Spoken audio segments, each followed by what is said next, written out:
Presented by Cybereason with Hardy, Mike Dussault, and Paul Perillo is your source for all the news and information following every Patriots game. And the Patriots have won their 6th Super Bowl title. In the early 2000s, they won 3 of 4. Now they have won 3 of the last 5. Yes, it's still a dynasty. Join the conversation by calling the Ace Ticket hotline at 855-PATS-500 or email the show at webradio@patriots.com. I hope y'all keep that same energy for tonight, baby. Can't wait. Live from our studios inside Gillette Stadium, here's Hardy. Slipping and sliding, he was like a cat. Pop, pop, bang. All right, so we're at Gillette Stadium for the post-game show here, presented by Cybereason, official defenders of the New England Patriots. And I wonder if we'll have any defenders calling into the post-game show here this evening, gentlemen, as the Patriots fall at home to the New Orleans Saints. I'm trying not to be too red zone-ish here, but there we go. What did I tell you? Okay. All right. I like to. I hate to say I told you so when I told you so. Hold on. I know we just lost. The Patriots just lost. Justin Tucker just hit a 66-yard field goal to win the game at the buzzer. I told LePan. You did. I told LePan. I told you. You said. Hardy told me on 4th and 19 that they would still lose, but he just set an NFL record. Yeah. To win a game. Whatever. No big deal. 66-yard field goal. Totally used to it. It doesn't bother me in the slightest. The guy is a machine. How bothered are you by the Patriots' loss today, Mike Dussault? I'm very bothered. I'm just surprised. I thought they would come out and play well. They came out and played bad football. They made more mistakes. They had more turnovers. I think each unit had some particular positives. I think the offense played better in the second half there a little bit when they went to the no huddle. I thought the defense played better for a stretch there in the second half where they forced a few straight punts. And I thought the special teams, played well just as far as the field goals were concerned. But otherwise, it was just not good enough. It was up and down, and it's not what I was expecting to see. I thought they would make some strides, and instead it felt stagnant. At the end of the game, they had a chance to get the ball back and maybe put a drive up to tie the game, and the defense got run over, which was a concern that we had. Like, all right, it's one thing to have a bad run defense when you're down late and you got to get a stop and you got to get off the field. Can you do it? And they could not do it there at the end. So it's a really disappointing loss, and I'm surprised that they lost the turnover battle, they lost the penalties. Not that the penalties were, I think, overwhelming, but still they continue to I think lose in the hidden yardage areas, and it's just surprising because it continues not to really feel like the Patriots teams that we've become accustomed to seeing. How bothered should Patriots fans be by this loss? I think it's a troublesome loss because I'm going to say one thing. Most of everything that Deuce said, I would agree with completely, except for the part about the offense. I don't think I think the offense is right now. It's somewhat understandable because you have a rookie quarterback, but the offense to me is close to a train wreck. I don't think the offense showed any signs of positive play in the second half. I'm sorry, taking over 9 minutes to kick a field goal when you're down by 18 points is exactly what the other team wants you to do. I give Mac Jones a lot of credit for hanging in and just continuing to fight, continuing to punch.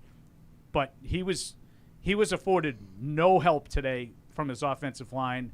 Only the score forced the Saints to stop blitzing him at will the way they did throughout the first half. And they sat back and said, go ahead, go 7 yards at a time. You don't have enough time to beat us doing that. And then what really sort of worries me, Hardy, is this is the second time, despite all of those problems you're having offensively, you still had a chance to come up with a stop and have a chance to steal one. Yep. Against Miami, they couldn't come up with a stop. And this one was far worse than that. This one, the other team took your manhood away from you and just shoved it down your throat for a drive to end the game. And that's, I'm like, like I said, the offensive struggles, somewhat understandable. You got a lot of new pieces in place. The defense was supposed to be a veteran-laden group. They didn't play bad today. The defense wasn't bad. I said this to Deuce before that drive even started. When they converted the 3rd and 7, I said, the defense really hasn't had much to do with this loss today, but now they're going to contribute and make it a complete 3-phase loss, and they did. Yeah, on a final drive like that, like the Saints had today, there's two battles going on. There's for points and there's the clock. And what you're hoping for is that you don't lose both. And they killed a ton of clock, and they scored a touchdown in the process. Yeah, and the Patriots, to their credit, tried to take a few shots here and there, and the Saints just completely had them shut off. They were no chance plays. And, again, that's what New Orleans wanted you to do. They wanted you to just pick your way down the field, take your time, and that particular drive was perfect because it ended in a field goal. I mean, no. I have it written down, I think. 16 plays, 72 yards, 9 minutes and 5 seconds. Field goal when you're down 21-3. That, in essence, the game was over right there. Now, you had a chance because New Orleans got ultra-conservative offensively and didn't do a thing in the end of the third quarter with the ball. But ultimately, you couldn't do anything. Right. By the way, thoroughly outplayed today. This post-game show brought to you by Cyber Reason. Great defenders don't just play on the field; they're also protecting your company and data. Cyber Reason is on a mission to end ransomware and keep your business undefeated against cyber attacks. Learn more at cyberreason.com/ransom. Do you see now why I wasn't all that worried about this being a win game? This team has some issues. And I feel like at this stage in the season, while you're still working some things out, while you're waiting for some personnel things, maybe hopefully to get better on the offensive line as Mac Jones is still finding his way out there. And defensively, they're still finding their way in many regards. Although out of all the phases of the game today, I would say defensively they were actually pretty good in stretches and on certain drives. I just don't know that there's a huge difference for this team right now between being 2-1 and 1-2. It feels like it kind of felt going into this game that they were like somewhere there in the middle, and I just didn't want to put too much pressure on myself watching it, and on them thinking like, this is one you really need today. I don't know for what this team is right now at this stage in the season. It's one that they really need. To your point, there was a lot of talk over the last week. They should be 2-0. I've heard that a million times. They should be 2-0. They're a fumble away from being 2-0. They're a turnover away from being 2-0. Like, I would argue that they could be a turnover away from being 0-3 because the Jets handed you the game by turning the ball over. And even with the first three, it's 13-3. They got the ball, they move, and then they throw another. Well, if they go down and score there, instead of turning it over to you again, you're in trouble in that game. I don't think they've played really good football offensively. I agree with Mike. I agree with Hardy. Both of you guys said the defense wasn't terrible. I think today the defense was the least of the three units' problems. Yeah. Yes. But it's still missing something. Yeah. What I would highlight with the defense was third down. And, I think on the first touchdown drive they had two big third down conversions. One was the actual touchdown, which was, I think, a 3rd and 6 maybe. And then there was another 3rd and long earlier in the drive that they converted. And then both touchdowns. The first two touchdowns are both on third down. The only thing I will say as a qualifier is you can't defend the second one much better than that, although people would be disappointed because he just threw the jump ball to Callaway. Mm-hmm. I think it was Marquez Callaway that caught the touchdown pass, right? Yeah. That would have been called – that was going to be a defensive holding anyway. So they were going to convert that. Right. Yeah. In that last drive, too, that they had – you're right. That was a 3rd and 7, but they also converted a 3rd and 10 at the 45, which to me felt like that was the game right there. And so I think that if you've been boiled in, what drive are we talking about? The last scoring drive that the Saints had in the fourth quarter. They converted a 3rd and 10 on the last scoring drive. 3rd and 10 from the New Orleans 45, and then the 3rd and 7 from New England's 11 was the touchdown to Kamara. I know there was a 3rd and long in there. Sorry, I'm looking at and I'm sorry. That's the first drive. That's the first drive. Because I think the only 3rd and long. Wasn't there a 3rd and long on the final drive? 3rd and 7 to start the drive. 3rd and 7, correct. They started the drive with a 3rd and 7, a quick out to Harris, I believe, in front of the Patriots bench. I think Jalen Mills was in coverage. You're correct, 100%. You're right. And then after that, it was sort of easy. Yeah. I think they might have had a 3rd and 1 that they had a quarterback sneak. 1st and 10, 2nd and 7, 1st and 10, 1st and 10, 2nd and 4, 3rd and 1, 1st and 10, 2nd and 5, 1st and goal. And the 3rd and 1 was 3rd and a blade of grass. So they easily converted that with a quarterback sneak. No resistance. And it was 2 throws, I believe, on that drive. The 3rd and 7 that we just talked about. There was one other throw, I think, to Harris also, crossing in front of the Saints bench. The rest was just, we're lining up. I mean, some of them with Taysom Hill in the shot. We're lining up, and we're coming right at you, and you can't stop us. It was 5 yards a pop. Yep. Where is that run defense, which I thought at times looked better today. Early, a little bit. But where was it when you had to have it? Yep. Like, it's troubling. All right, let us get to the good, the bad, and the training room, which is presented by Now Theragun. it's time for the good, Pretty good. It's pretty good. the bad, If you were in my toilet bowl, I wouldn't bother flushing it. and the training room. You want a back rub? Presented by Theragun. Good and the bad in the training room, presented Is by. it changing that every week? No, but it gets a laugh That's out good. of you every week. That's a good one. It's not as good as, Good, not the as, bad, good and as the you. All tra- right, guy. Good, the bad, the training room, presented by Theragun. Let's start with your first good, Mike Dussault. I'm gonna throw Kendrick Bourne on there. 6 catches, 96 yards, touchdown. Nice effort at the end. Hard to find a lot of positives today, but I think he made a couple plays and showed something there, especially with the touchdown. Fortunately, it wasn't enough. Too little, too late, all that. But I think Bourne had himself a pretty good little game. I would totally agree with Bourne. I had him on my good list. And, not that they were overly consequential plays because of the score, but just kept competing and making plays in the second half. And the touchdown play was exceptional. I know that it's one of those plays that it becomes irrelevant because of the game.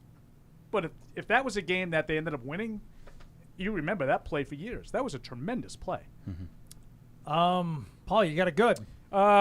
I'm going to stick with the receivers. This is kind of strange because they did so little offensively today, but a day when it didn't seem like anything was working in the passing game, Jacoby Myers caught again 9 balls for 94 yards, and I didn't really remember anything that he had a chance to catch that he didn't as we watched Miami with a pick 6. That's typical Dolphins defense Elandon right Roberts? there. The Raiders went right down the field in their first possession, and then they got a pick 6 by Elandon Roberts. Wow. First touchdown since his fullback days. I thought Jacoby Myers was His usual self. He's his solid. usual, He's around. but some of the catches just tough. Like, I know that we Close, had some tight windows. interceptions today for Mac. There were possibilities for a couple others that were thrown in Myers' direction that Myers prevented from being picked off with just outwilling the defender for the ball. So he made it onto my good list. All right, my first good, Nick Folk. He's got 2 for 2 on his field goals today, and the long of 45. Oh, God, did he go over in his points? Did. He did. 7. Oh, that puts me at 3 on the over-under. I have yet 2. Okay, what do you have? Just curiously, what do you have me on the Mac Jones touchdown passes? I had you under as a win. Correct. What'd you have me on the Alvin Kamara total yards? I had you on the under 98.5. Okay. You went and over that. Nick Folk total points scored. Over. That's a win. So that's 3. That's 2. Alvin Kamara went over 98.5. Oh, wait a second. He went way over. I have to refresh. All right. He had Total yards. He had 118 yards. I'm only looking. I'm okay. Way over. I was only looking at the By rushing. 20. I was only looking at the rushing yards, and you know what? That's where I screwed up in the pregame. I was only thinking rushing yards. Oh. I probably still would have gone under. All right, never mind then. You misunderstood the question. All right, so But Nick Hardy, Folk. But Hardy, Nick you got Folk, Nick Folk. Folk, Okay. yeah, I'm Nick gonna- Folk. I mean, what do you want for in a day with not a lot of goods? He was good, and let me tell you that first field goal Consistency. down in the Bad was snap. big. Bad snap, High. and he still converted it. Yep. and into that wind. That's exactly why the first one missed down there for the Saints. That was a real wind blowing down there. Why was the wind blowing across? Because he drilled it into the net. That guy just looked funny today. Rosas. It looked like it was Did blowing it up. pushed. Did it get pushed to the right? Maybe. It was no. I think the wind was blowing pretty much due south. I don't know what that means in terms of the field. Okay, I have well. to be honest with you. Okay. Lighthouse is north. So he was kicking into the wind, you're saying? Yes. But the ball hit into the net.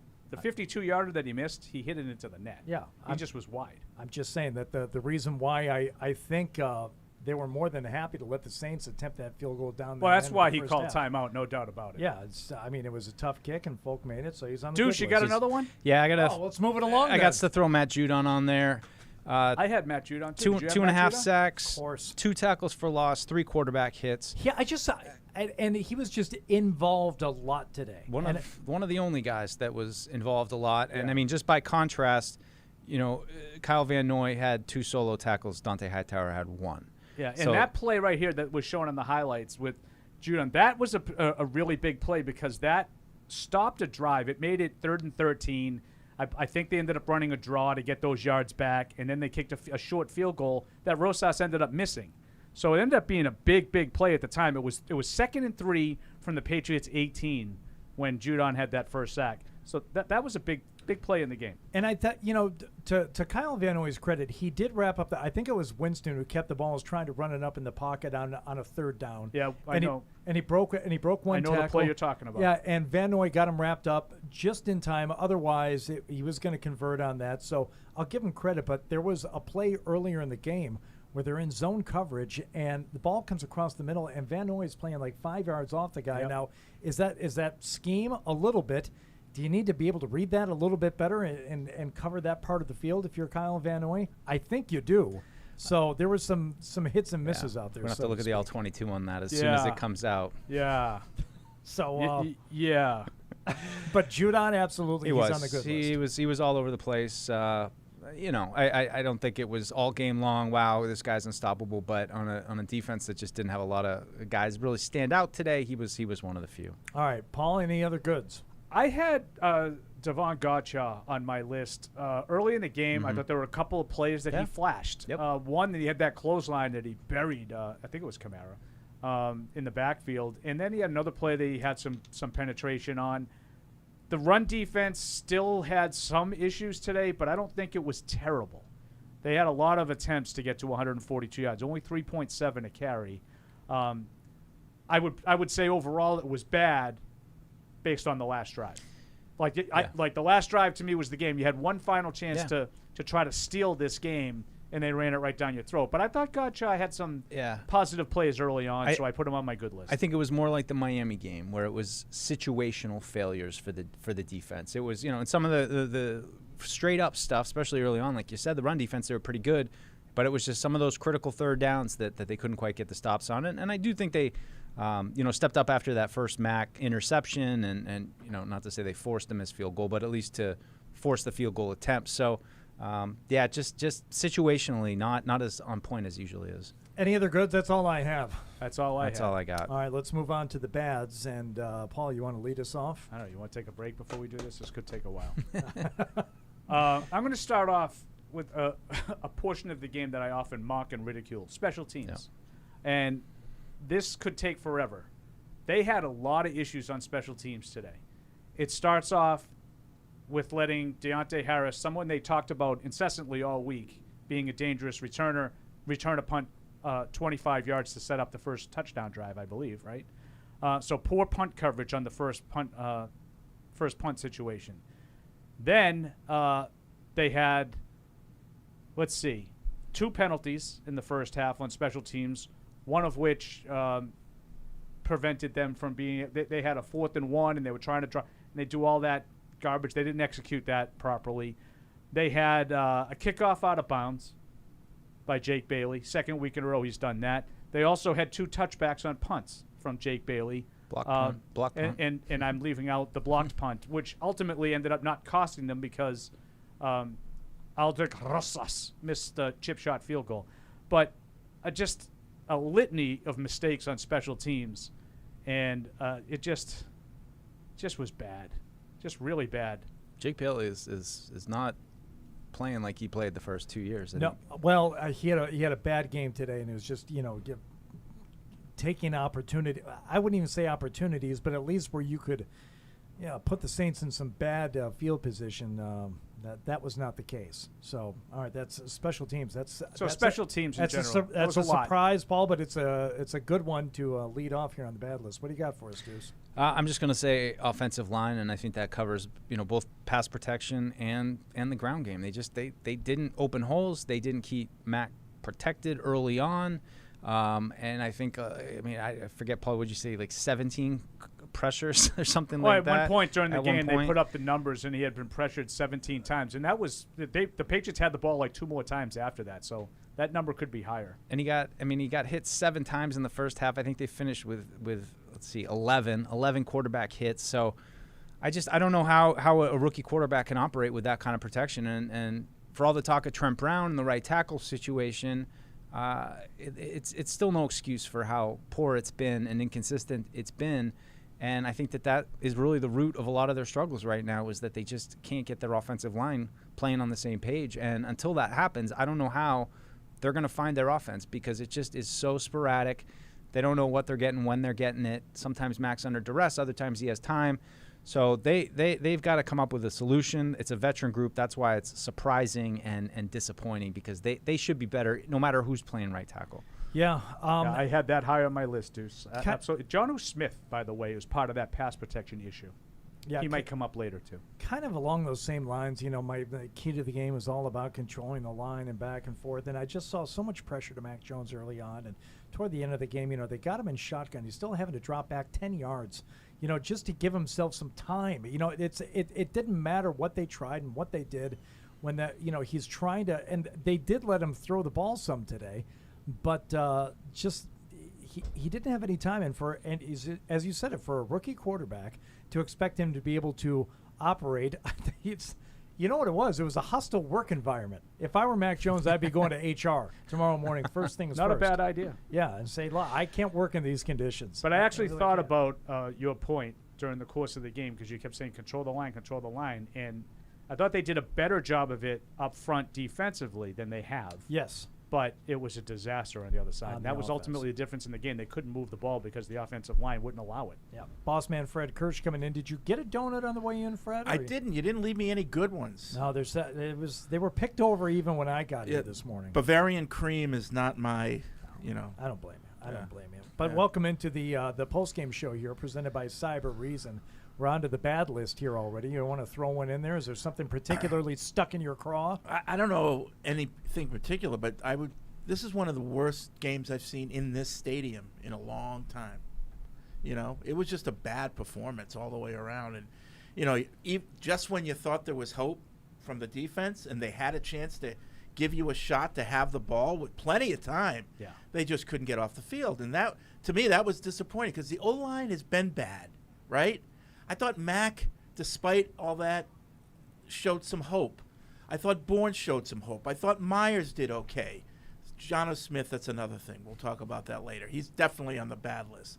But the defense had a shot, and they blew it. And that ultimately was the most disappointing thing. But I think special team, just all around, a bad game. Yeah, Paul had special teams early on, and we've covered. And Mike just did the pass protection issues. Yeah. I would just say that I know it's easy to just block out the entire season, but there were a lot of games like today last year here. San Francisco, Denver, these are games that come to mind. But this is a real team. Last year wasn't. So I'm with you. Yeah, I'm with you. This is the worst game in a long time. Yeah. I don't know. I just to piggyback off of Fred, I just want to. I mentioned third down. I just want to throw clutch defensive plays on the bad list, because they were 3 for 4 in the red zone. I mentioned that 6 for 13 on third down. Yeah, which is. That's good offensively. It's pretty good, but it's the key moment ones too. It wasn't like it looks better than it actually was. I think, because in the moments where you really needed it, you needed to get off the field, they couldn't. So I tie it to the first week where it's got to have a play. Who's going to step up and make it? And we're not seeing guys like Hightower, Van Noy. We got some of Judon today, but those older guys that talked about all season coming in, can these older guys come back in, still make plays, still be an elite defense? And through three games, they're mostly invisible. So, not Uche's hurt. I haven't seen much out of Winovich, so I think that's kind of where the defense is at right now, trying to find players who can make an impact. I don't even know what he's doing out there. He lines up about 30 yards wide. So by the time he gets there, the play's over anyway. I don't know what he's doing out there. But he was out there, and I was ready to say, wow, defense had a good game, because even when it's 21 points, it was only 14 points for the defense. And if they had made that stop, you'd say, good game for the defense. You know, because they came up with a couple of Yeah. plays. I mean, they bailed out by a couple of missed field goals, but they came up with plays like Judon had the sack when it looked like they were going in for a touchdown, and then they ended up missing the field goal. So you end up not only saving 4 points, you save 7. And you're right, Fred. Like, the defense wasn't great in the first 3.5 quarters, but it did enough. And then you get 9 minutes left in the game, 8 minutes, whatever it was when they took over. I mean, to me, that drive was an embarrassment. 13 plays, 75 yards, 6:45. Yep. 2 passes. Two passes. Yep. No big plays. No Yeah. chunk. Yeah. No chunk plays. Just taking your manhood away from you. That was Your front Inch seven, by inch. Deuce. Your front seven. Not good, Bob. Not living up. Your front 7, Deuce. That's because it's Deuce's front 7. I Fred's not wrong. Let me tell you, the red zone offense, I told you I was going to stop asking, and then once again, you got not a ton of chances down in the red zone today, but the only time you took a shot, really, was to Kendrick Bourne, and it ended up it was a good route. He certainly did a high wire act to get that ball into the end zone, but what's the problem? What's the issue with putting one into the end zone, allowing 0 for 1 again, huh? Mac Jones to just throw one into the end zone? Can we try it? Well, Can they we did, try it one time? They at least did try to throw some balls downfield today. They just weren't there. I know, but downfield is different from once you are lucky enough to be down there the one time. Freddie, you have the one. Freddie called the whole sequence. The 0 for 1 in the red zone was the 9-minute drive, right? That was the drive that we talked about that was just pathetic. They hold the ball 16 plays, 72 yards, 9 minutes, 5 seconds. It was 3rd and 13 because they ran the ball on 1st and 2nd down and lost 3 yards, I believe. And not only that, it was Bolden, I think, that ran the ball. Of course it was right? Bolden. So Fred said, he goes, they're going to throw a quick screen here and then just going to kick a field goal, and the crowd's going to boo. And that's exactly what they did. Exactly how it went down. A quick screen to Jonnu Smith for nothing. But you got to get Bolden his carries on the first 2 snaps, don't you? Of course you do. Okay, so that we all agree Everybody, on. everybody was upset at that. Josh for calling those plays, and I rarely am one of those. Oh, the play calling. I really question that play calling. Yeah. Just come on. Because it's not. What much are we of a doing play. here? Yeah. I didn't Let's understand. just throw the ball. In what couldn't run the scenario ball did today. that? In what scenario did that play have a chance to succeed? It looked like it was None. doomed for failure it was from the almost second like they called there's it. In no what way. Marvel universe Everybody does knows that that play work? everybody knows, including the Saints, that the wrong thing to call is a run to Bolden. So let's do it and catch him off guard. But the running game And then today, after the first time, they did it again. the running game today, 17 carries for 49 yards. Oh, God. And by the way, that counts Should have kept 6. Sony. That counts 6 for 28 for Mac Jones. By the way, you're a leading rusher. Yep. And 24 of those 28 were because he was running for his life. Not because he was making like zone reads or doing some things with his feet. He was running for his life. That's why it's a terrible game for Mac Jones. He made a ton of mistakes today. I put none of it on him. Virtually none of it. Yeah, and he had no opportunity to get comfortable in this game. And I know people will just say, you're just a contrarian. Whatever everybody else says, you're going to say the opposite. No. When you're throwing the ball with a guy in your grill, that's what happens. And you know how Levi's jeans, you have the pocket, but then you have that little pocket? yeah. That's the size of the pocket that he had today when he had a pocket. Watch pocket. Yeah. When he had a pocket, it was that small. They never allowed him to get comfortable. We'll talk more about Mac Jones and whether or not this was detrimental to his development today. But we got to finish off the bad list. Unless everyone is done, we can get to the training room. I have Nelson Aguilar because we talked about a couple of receivers, in Bourne and Myers. I thought they both at least competed. I mean, I don't think, I thought the touchdown that Bourne had was an unbelievable play by Bourne. So I thought those deserve mentioning. Nelson Aguilar did nothing in this game. Marshawn Lattimore is a high-priced cornerback, and he completely eliminated Nelson Aguilar from this game. They took a couple of shots to him downfield, and Lattimore looked like the intended receiver on all of them. Two catches on the game, 8 targets. He was an utter non-factor, and that's the guy that you paid the money to be your number 1 receiver, and he was eliminated by the other team's number 1 cornerback, who, by the way, is coming off surgery that he had a week and a half ago. I was going to skip over Jonnu Smith. Well, let's go right into him because Yeah, you're talking Jonnu about Smith high-priced belongs. free Jonnu Smith agents. belongs. And Fred mentioned him in passing. He 6 belongs. targets, 1 catch, 4 yards. Bad blocking. Bad blocking. Bad blocking. I Poor don't think it was a good throw that went off his hands and ultimately ended the game with that pick to start the second half. But you can't do that. You can't knock it up in the air and say, "Here you go." Yeah. after the game he had up until that point, you really can't do that at the end. I agree with you. I mean, talk about just a play that instantly takes the wind out of your sails. You had halftime. You think, man, let's turn things around. Let's get some better energy going here, and then that's the first play. Because remember how the first half ended? They did nothing the entire first half, right? But they had that little slant pass to Bourne. He broke a tackle and got like 35 yards. And then they had another like 20-yarder to Myers. You kick a field goal. All right, we're getting thoroughly outplayed, but it's 14-3, and we got the ball coming out. First play on a silver platter. Bad throw by Mac Jones, not absolving him of blame. It was a bad throw. It was way out in front of him, but that pass cannot result in a pick six. That's on Jonnu Smith. That's a bad play. Yeah, because it was in a place where only Smith could get it. Right, if it went off his hand and he couldn't catch it, fine. Yeah. But it went off his hands, then he batted it in the air. You don't remember it probably, but it reminded me of that play way back 100 years ago when Lee Johnson mishandled the snap on the punt and he bobbled it and knocked it in the air, and the Chargers ended up returning that for a touchdown, which was the reason why Brady had to orchestrate his miracle comeback. There's the Jonnu play. Yeah. And that was, like, to me, that was game. Now it's 21-3. You got a rookie quarterback who's taking a pounding. He's not used to this. You're going to have to throw the ball 45 or 50 times. That was not a recipe to win. And that was, what did he throw? 51 times, Mac did? And, yep. Yeah. And usually with most teams, that's a loss. Except when Brady was on the Patriots, they would throw that because they wanted to and they'd win. Exactly but right. Most teams in the NFL, when you throw it for 50 times, it's desperation. Because it's desperate and you lose. And a very Jameis Winston-like performance, as we've seen through the first couple weeks of the season. 13 of 21 for 128 yards, 2 touchdowns, no picks. Where's all the picks, Jameis? Where's all those picks He you were throwing tried. a couple He of years tried. He threw one into heavy traffic. Oh, yeah. Oh, God. The touchdown? To the tight end. Well, the touchdown, I think, He didn't even look. But that was a holding penalty, so that was going to come the back. One to the one to Troutman. Oh, my God, there was 3 Patriots all around him. I joked to Beetle. He said, who is he throwing it to? I said, he's trying to throw him open. Like, I mean, seriously, like, I don't know what makes you pull. I don't know how you can pull the trigger on that But pass. I'll say this, and I don't think he was overly impressive today. I think it was. No, that's what I say is very typical. He was. No, but I think he can throw. I think he has the ability to get hot and throw. I don't think he was very good today, but that 3rd and 7 was as textbook as you can get.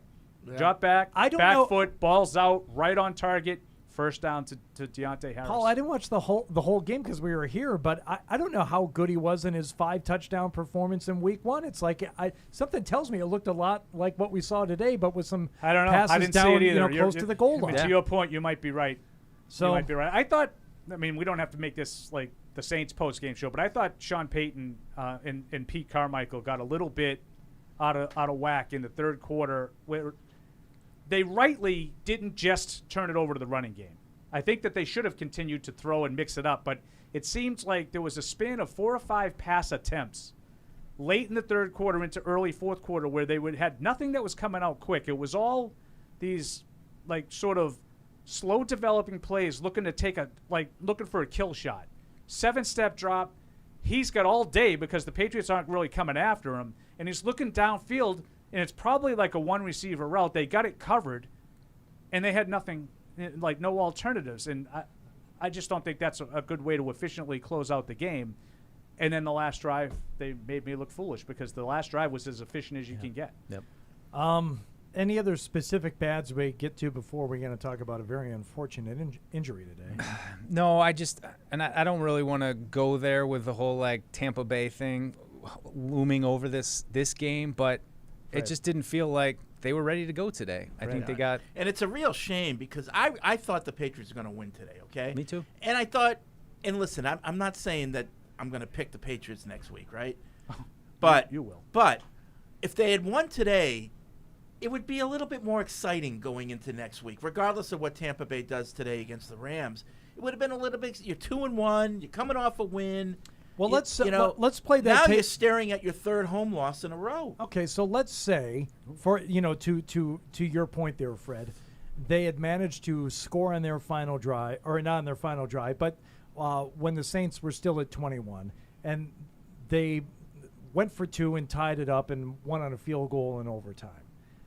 I would be a little more excited about going into Tampa Bay next week, but not by much. because it would have meant a great closeout to the game. But that's about it. Yeah, All but that you know stuff what that I existed you know what up I would have until that said. point. Listen, again, it's hopeful. But I'd be saying, defense really only gave up 14 points. They'll do something to make it a hard day for Brady. Yeah, they'll figure something out. I'm with Hardy for next week. I wouldn't have thought any different about next week based on the way the game unfolded. So let's say 3rd and 7, incomplete, 4th down, Saints punt, Patriots go down, score, tie it, win in overtime. I wouldn't think any different about next week, but I would think a hell of a lot different about 2021 at 2-1 than 1-2. I think, like I said incessantly in the pregame, there's a lot of these coin flip games. Right. They're 0-2 in coin flip games right now. So that to me is troublesome. These are the games that are going to determine whether or not you're in the playoff hunt. I don't think they're going to win next week. We don't have to pretend, Fred, just to let you know you're going to get pouty deuce all week. I can tell. But I don't think, like to your point, Hardy, I think I agree with you. But Deuce is that wouldn't have masked all the issues they had all day. I understand. But Deuce is saying, like, I'm not saying they looked past the Saints today and we're getting ready, but it seems like there's like an inkling of that. Like maybe they weren't giving their full attention to this week. My fear is that they were, and that they were totally focused in on this week. I have no doubt they were. Their issues to me were just what we've seen all year.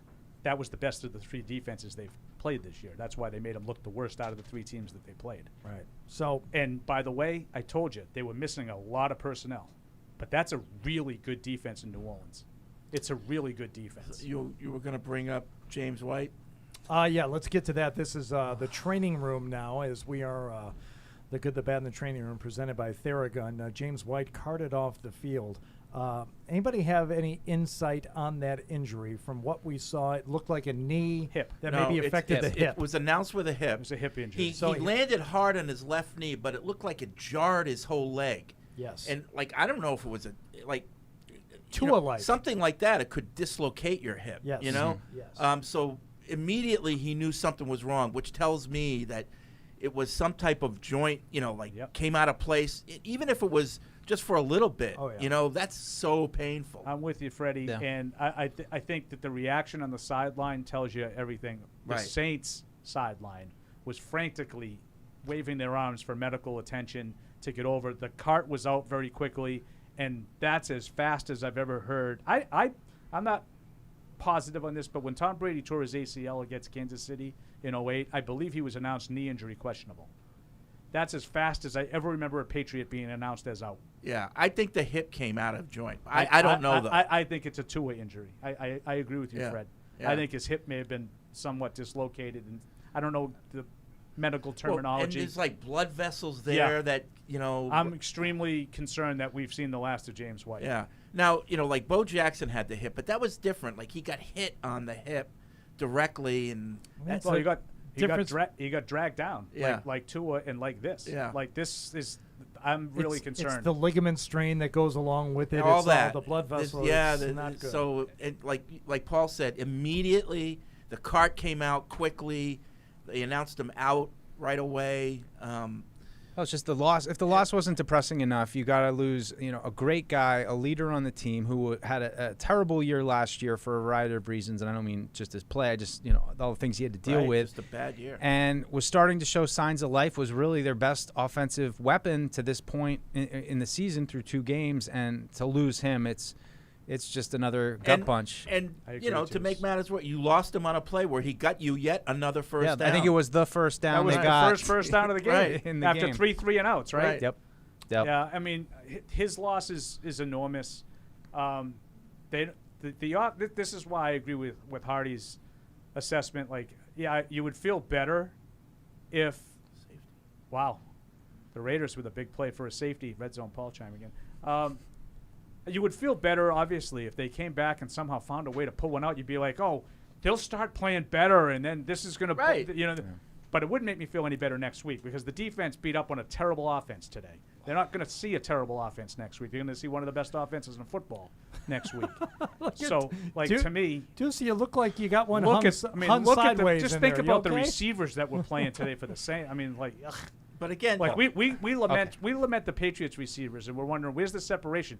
this is one of the teams in the league that the Patriots have better receivers than New Orleans. Yeah, but they were more effective with the guys that they had, Right, and the plays they had to have it. That's they why found they're them. 13 for 21, because they can't throw. Yeah. They don't have anybody to throw it to. I mean, I think part of it was I was hoping this week that the defense would start to show strides. There's veterans on there that are better than they've played up to this point, and I truly believed or hoped that guys like Van Noy, guys like Hightower would start to play at a plus level, and that's what has to happen going forward. If you're going to play this team next week, I mean, talk about a team that's going to exploit everything that you don't do well.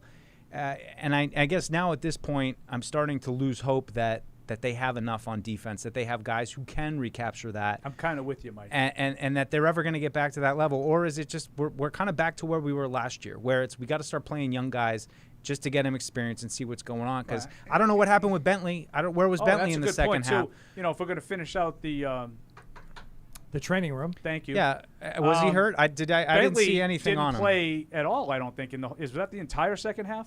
I didn't see him out there once. And they even had the kid from the practice squad, Tavai. Is it Tavai? Yeah. Tavai. Yeah. Tavai. He and Hightower out for a while, and then Hightower came back in at the end. But Bentley never played, I don't think. Yeah. Once we saw him out of the game, I think it was the entire second half, but once we saw him out of the game, he never returned. He was on the sideline, but I don't know if he's dealing with something. I mean, I'm just looking at some tweets from the game. It was just second straight defensive series. Juwan Bentley standing away from the players waiting to go into the game, which, you know, got a lot of tire pumping this week about how much he's turned the corner this year, and then he's not playing. He did make he a almost good had play. an interception Early there. in the game, he made a really good play on the run game. Yeah. He had a couple nice plays. I wasn't even that mad at him until that point, and then all of a sudden he just stops playing. They start putting Tavai in. Well, why? I don't know. I mean, they weren't terrible against the run. I didn't think. It was more the third down stuff, which isn't really even Bentley. So I don't know what's going on there, if he's hurt or what, but there's just not a lot to really hang your hat on right now with this defense. I'm going to go soft tissue injury for Bentley. Yeah. Because I don't see any reason why he wouldn't have sore played groin, at all. something. No, but like in the second half, you know they're going to run the ball. And you have a run-stuffing linebacker out of the game. Does that make any sense? No. Well, I mean, to me, he had to be dealing with something. Yeah. He was standing on the sideline, so I don't think he tore a ligament in his knee or broke an ankle or something. That's probably a soft tissue injury, and they felt like he couldn't go. Yeah. I tell you what, if that's the case, Theragun. Oof. I mean, it's the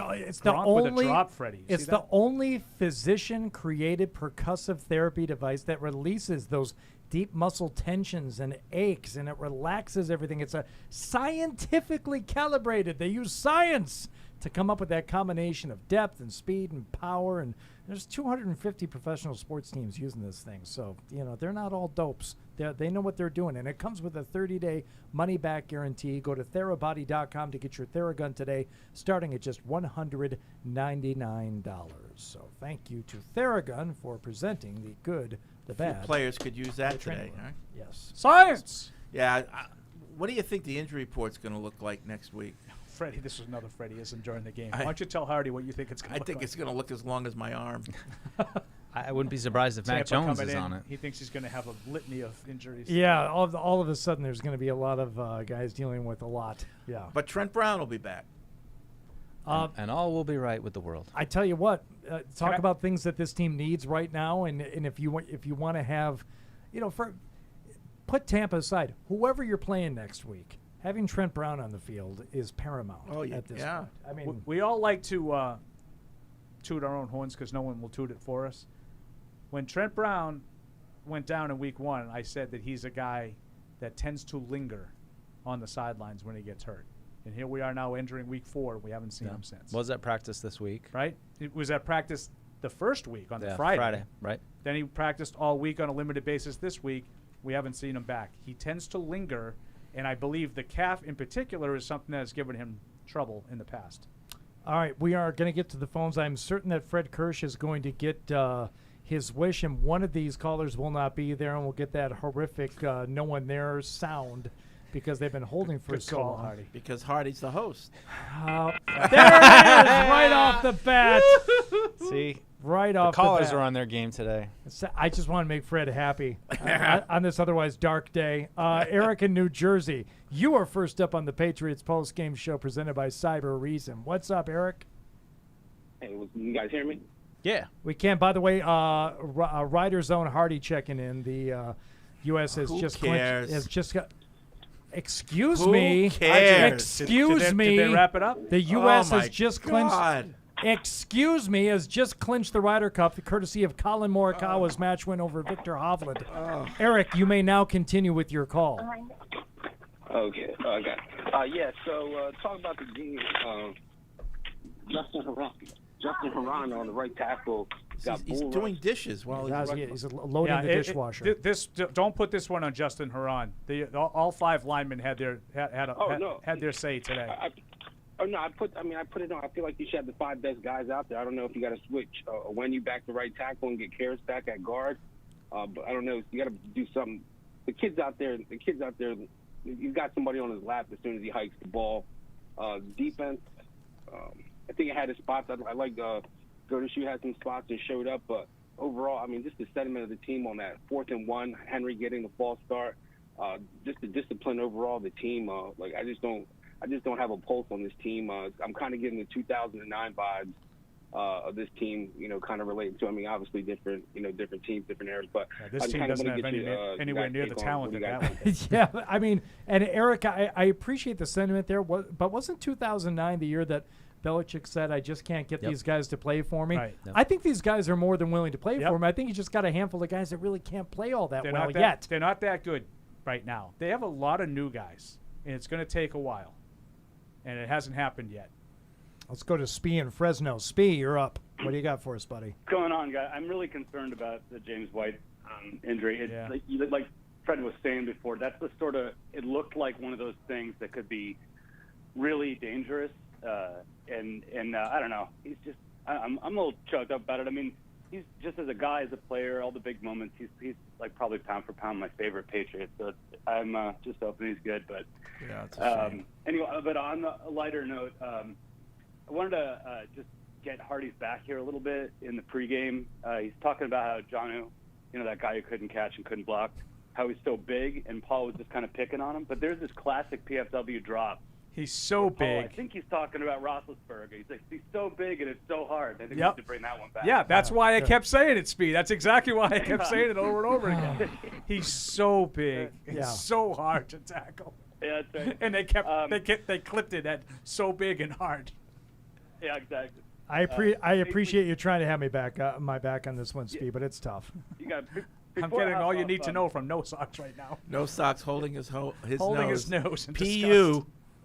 disgust. He's not talking about Patriots Unfiltered. All right, Speed. Before I hop off, the last time the Patriots were home dogs as big as they will be next week was?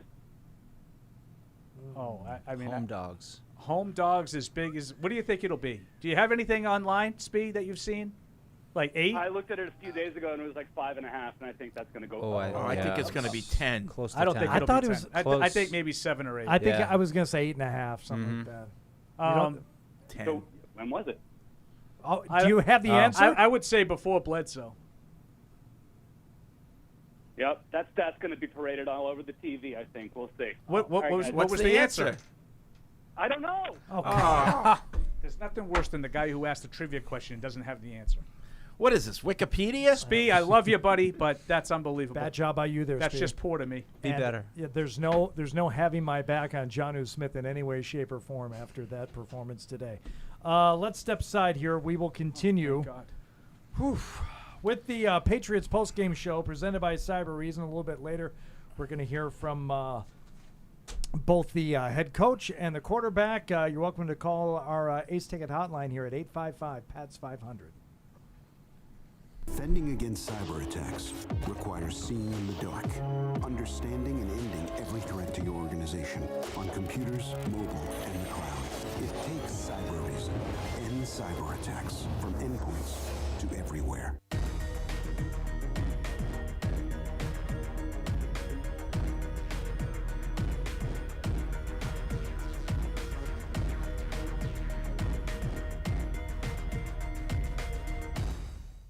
TouchView Interactive is here to support your hybrid learning, distance learning, and video conferencing needs with easy-to-use tools that allow end users to collaborate, interact, and present seamlessly. TouchView Interactive offers a comprehensive line of accessories and software to support your audio-visual needs. Outfit your classrooms and presentation spaces with the future of interactive display technology. Visit touchview.com for more info. Offered by the Oakers Company, celebrating 100 years of service and support.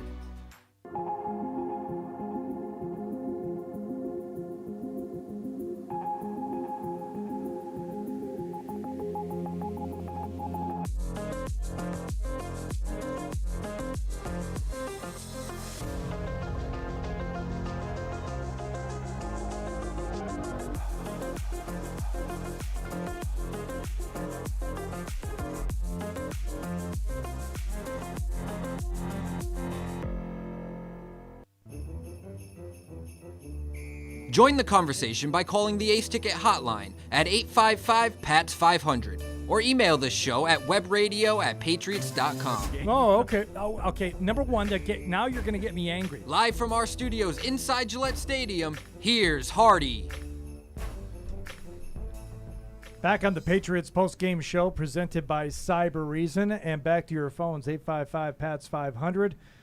We go to Dustin in Orlando. Dustin, you're on with Deuce and Fred, Paul, Hardy. What's going on? Hey, everyone. How's it going? Everyone Not good. Everyone doing all right? Nope. Yeah, didn't think so. Actually, I have a couple quick rants, actually, that I just wanted to go on, not necessarily about the overall conclusion to the game, but just in general so far. And feel free to stop me if I'm being a little too rash early on in the season. But first and foremost, this O-line is complete crap, with or without Trent Brown. I honestly don't even care. They're just playing like complete crap. And there's absolutely nothing that frustrates me more than looking on paper and seeing that you have the talent and that particular talent not playing up to the level that they're capable of being. That really ticks me off.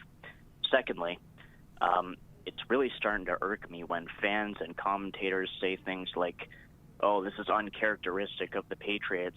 This is not the sort of Patriots we're used to seeing. Well, no poop.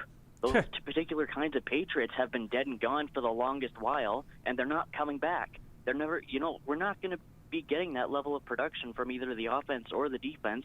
Correct, and knock on wood, I hope I'm wrong. But at least for this particular remainder of the year, I wouldn't expect to see the Patriots give us that level of production on at least offense for the remainder of this year. So you might want to temper your expectations a little bit, because this is becoming characteristic of the Patriots. All the holding penalties, the offside penalties, the running the ball when we're third and long, like the conservative play calling, it's becoming characteristic of the Patriots. Get used to it. Period. All right, Dustin. All I right. appreciate the call. Thank you. I don't appreciate his language, though. I didn't care for the poop. I didn't care for the crap. Neither one. We don't work blue. I'm just kidding, Dustin. Yeah. No, but I hear the frustration, right, Mike? I hear the frustration, too, and I think I don't expect the Patriots to suddenly go out there and be the 2007 Patriots. I think just what my expectation is that don't beat yourself. Be a good, well-coached football team that, like last year. They were terrible last year, but they eked out wins because they played good special teams. They didn't turn the ball over. They didn't shoot themselves more often than not with penalties, and I think that's what's most distressing. So I think that's my problem, but it's not a question of thinking that all of a sudden they're going to be that old offense that was unstoppable at times. It's just the fundamental things that you believe about this football team at its core were just that they were a hard-playing, well-coached team that wasn't going to beat themselves, and that is what's getting turned on its head here. I agree with you. The offensive line that he was talking about, I mean, I don't know how anybody can debate that. They've got some serious issues, and aside from the return of Trenton, I'm not sure what else needs to be done. I'm not an offensive line guru. Bring back Scar. I mean, that would be the only thing I could honestly recommend, and I don't know if that changes it. It's just I don't know either. I don't think it's just one guy. I don't think you bring Trent Brown back and it solves everything, because it seems like it'll help, but you're right, Fred. It's not going to fix everything. Yeah, I mean, it just seems like the communication's not right. I mean, the tight ends aren't really necessarily blocking that well, and that's part of it. That's part of your line. You know, that's why they call them tight ends, because Yeah. they line up tight to the line. Yeah. Let's go to CJ in Kansas City on the Patriots postgame show. It's presented by Cyber Reason. What's up, CJ? Hey, what's going on again, guys? Hey. Hard to watch game from start to finish. I don't know how else to say. Just like kind of disappointed, but I don't know. You know, I'm gonna try to stay as optimistic as I can. I think that you know, pushing the ball downfield was something that everybody and their mom was talking about. You know, between last week's game and going into this week, and talking about the evolution of the offense and everything like that. And you know, I did see. I thought there were a couple times some of those, you know, long shots the receivers had a step, maybe even two, on their guy, and it was just a little too far in front. And maybe over time, Max develops that, you know, that a little bit more of that touch, and you know, get the connection with the receivers as we go into the next few weeks. I don't see how we have any shot. Maybe we can get a receiver open down the field too. Yeah, that would help Mac. Like, there's nothing against the rules that says that Aguilar or Bourne can't go down the field and outrun the guy covering them. They were covered like a blanket every time. Yeah, and they took a handful of shots today. Yeah, and it was that shot to Aguilar that you mentioned, where he tried to give him a little like shake and bake, like I'm going to stop. The second he play, did not buy it at Damian all. Harris 7 yards on the first down, 2nd and 3, double move on Lattimore, and Lattimore ran the route for him. And I think Mac just threw it away. He threw it high to the outside on the sideline side. And then the one play that they did have a little separation, I think it was White down the sideline in front of the Patriots bench, and he overthrew him a little bit because he got buried as he threw it. Right. That was the only deep shot that they had a chance to make today, was the one that White got open. Yeah. Aguilar and Bourne, I think, ran 2 or 3 each and weren't anywhere near open on any of them. And that's why I wonder if Mac's going to be on the injury report, even if just to send a message to the offensive line, like, seriously, you're getting that guy killed here. But it was great that, you know, another hopeful time was when Mac slid and then he took off the brace, and everybody on the blog was like, Mac says, hold my brace, you know, and like maybe they'd get a little momentum then. But yes, but no. and 50,000 people tweeted out the same Forrest Gump meme of the brace falling off as he runs, and it's just it was a nice moment while it lasted. Jeez. It's moments like this that made me wonder why I don't use Twitter. Oh no, I don't ever wonder why I'm not on Twitter during the game. Yeah, well, you think you get driven nuts during the week. During the game, it's all I see during the game is people tweeting like the plays that just happened. Well, not only what a catch by Bourne. Like, I know we're all watching it, and anybody that's following you on Twitter watches the game. Right. Yeah, that is an odd thing, and then there are a couple of obvious ones. I think people seem to get away with it. There was on the Alvin Kamara touchdown reception, he said something along the lines of not covering Kamara in that situation. Curious. Now, I mean, I think they were in. No, it's not like they didn't cover him. They didn't screwed cover up. him. And Just kind of, a lot of people said it was Van Noy's fault. I have no idea. He was playing far off of where Kamara ended up being. Open. He was wide open. I don't know how that was just a toss and catch, walk into the end zone. And Van Noy's closing speed is not what you'd hope for. So I don't know what to say other than, I saw it too, and then you see it on Twitter, and it kind of compounds what you're already watching. It's just like of all the guys to be wide open. You know? Yeah, I mean, they have one weapon, and he was able to. I think I had said before the game I'd be shocked if he has a game where he's that productive, and I don't think he probably rose to the level that he won the game by himself, but I was surprised with how many key moments in the game he was able to make a play, knowing the ball's going his way. Yeah. But we talked about that in the pregame. Is this going to be one of those cliche, he's going to get his, we're going to try and limit the damage elsewhere and score our points? I mean, if they do manage to make a couple more offensive plays and they at least make it a game and get one stop, you don't have to stop them every time. Stop them. Don't let them chew up so much clock at the end of the game and score a touchdown on the Alvin Kamara had no bearing on the Patriots not scoring. No. I mean, I just was surprised that he had as much of an impact. Like, I don't think he had an enormous game. I've seen him have much bigger games. But I was surprised. Like, the last drive, it's an 8-point game, and they basically handed the ball off to Kamara to go down the field. And they didn't do anything to stop it. And then they got close, and they let Hill take it in himself. Let's go to Kevin in San Francisco on the Patriots Postgame Show, presented by Cyber Reason. Kevin, what's up? Hey, boys, how you doing? Good. So, lot to unpack here. First of all, just sorry about James White, man. That didn't look good, and that's the worst part of the game as far as I'm concerned. But, if you had told me Mac Jones was going to throw 3 picks today before the game, I would have said, oh, he had a really bad game. And in reality, he didn't. He is just abandoned by his offensive line. It's just disgraceful from my perspective. But quick question for you guys. I didn't see much of Damian Harris most of the game.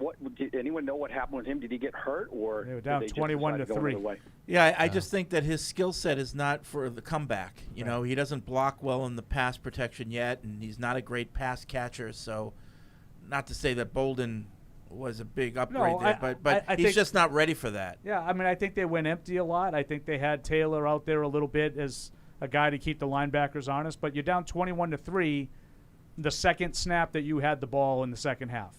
So you're not going to do it 3 yards at a time, and that's what Damian Harris has been doing all year. Like, he has two chunk plays, but other than that, it's 3 yards a pop. Yeah. And he didn't do anything today. I think he had 6 for 14, something like that. Exactly. Right. But why? Guys. Well, like, would you have run the ball 3 yards a pop with Sony when you're down 21-3? He showed that he can catch the ball too. You're not missing Sony Michel. Yes, you are. No, you're not. Yes, you are. I mean, like, I know you can keep saying it, but they haven't. I mean, you're not going to run the ball down 21-3 in the second half. All right, Kev.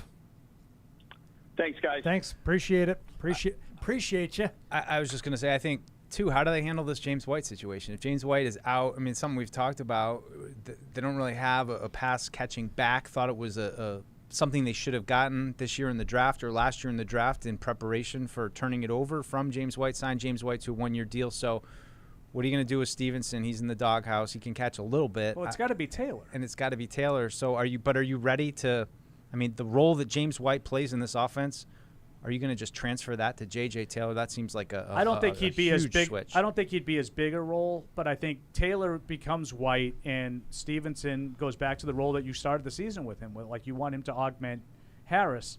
It's not going to matter if they can't run the ball and they have to throw every down.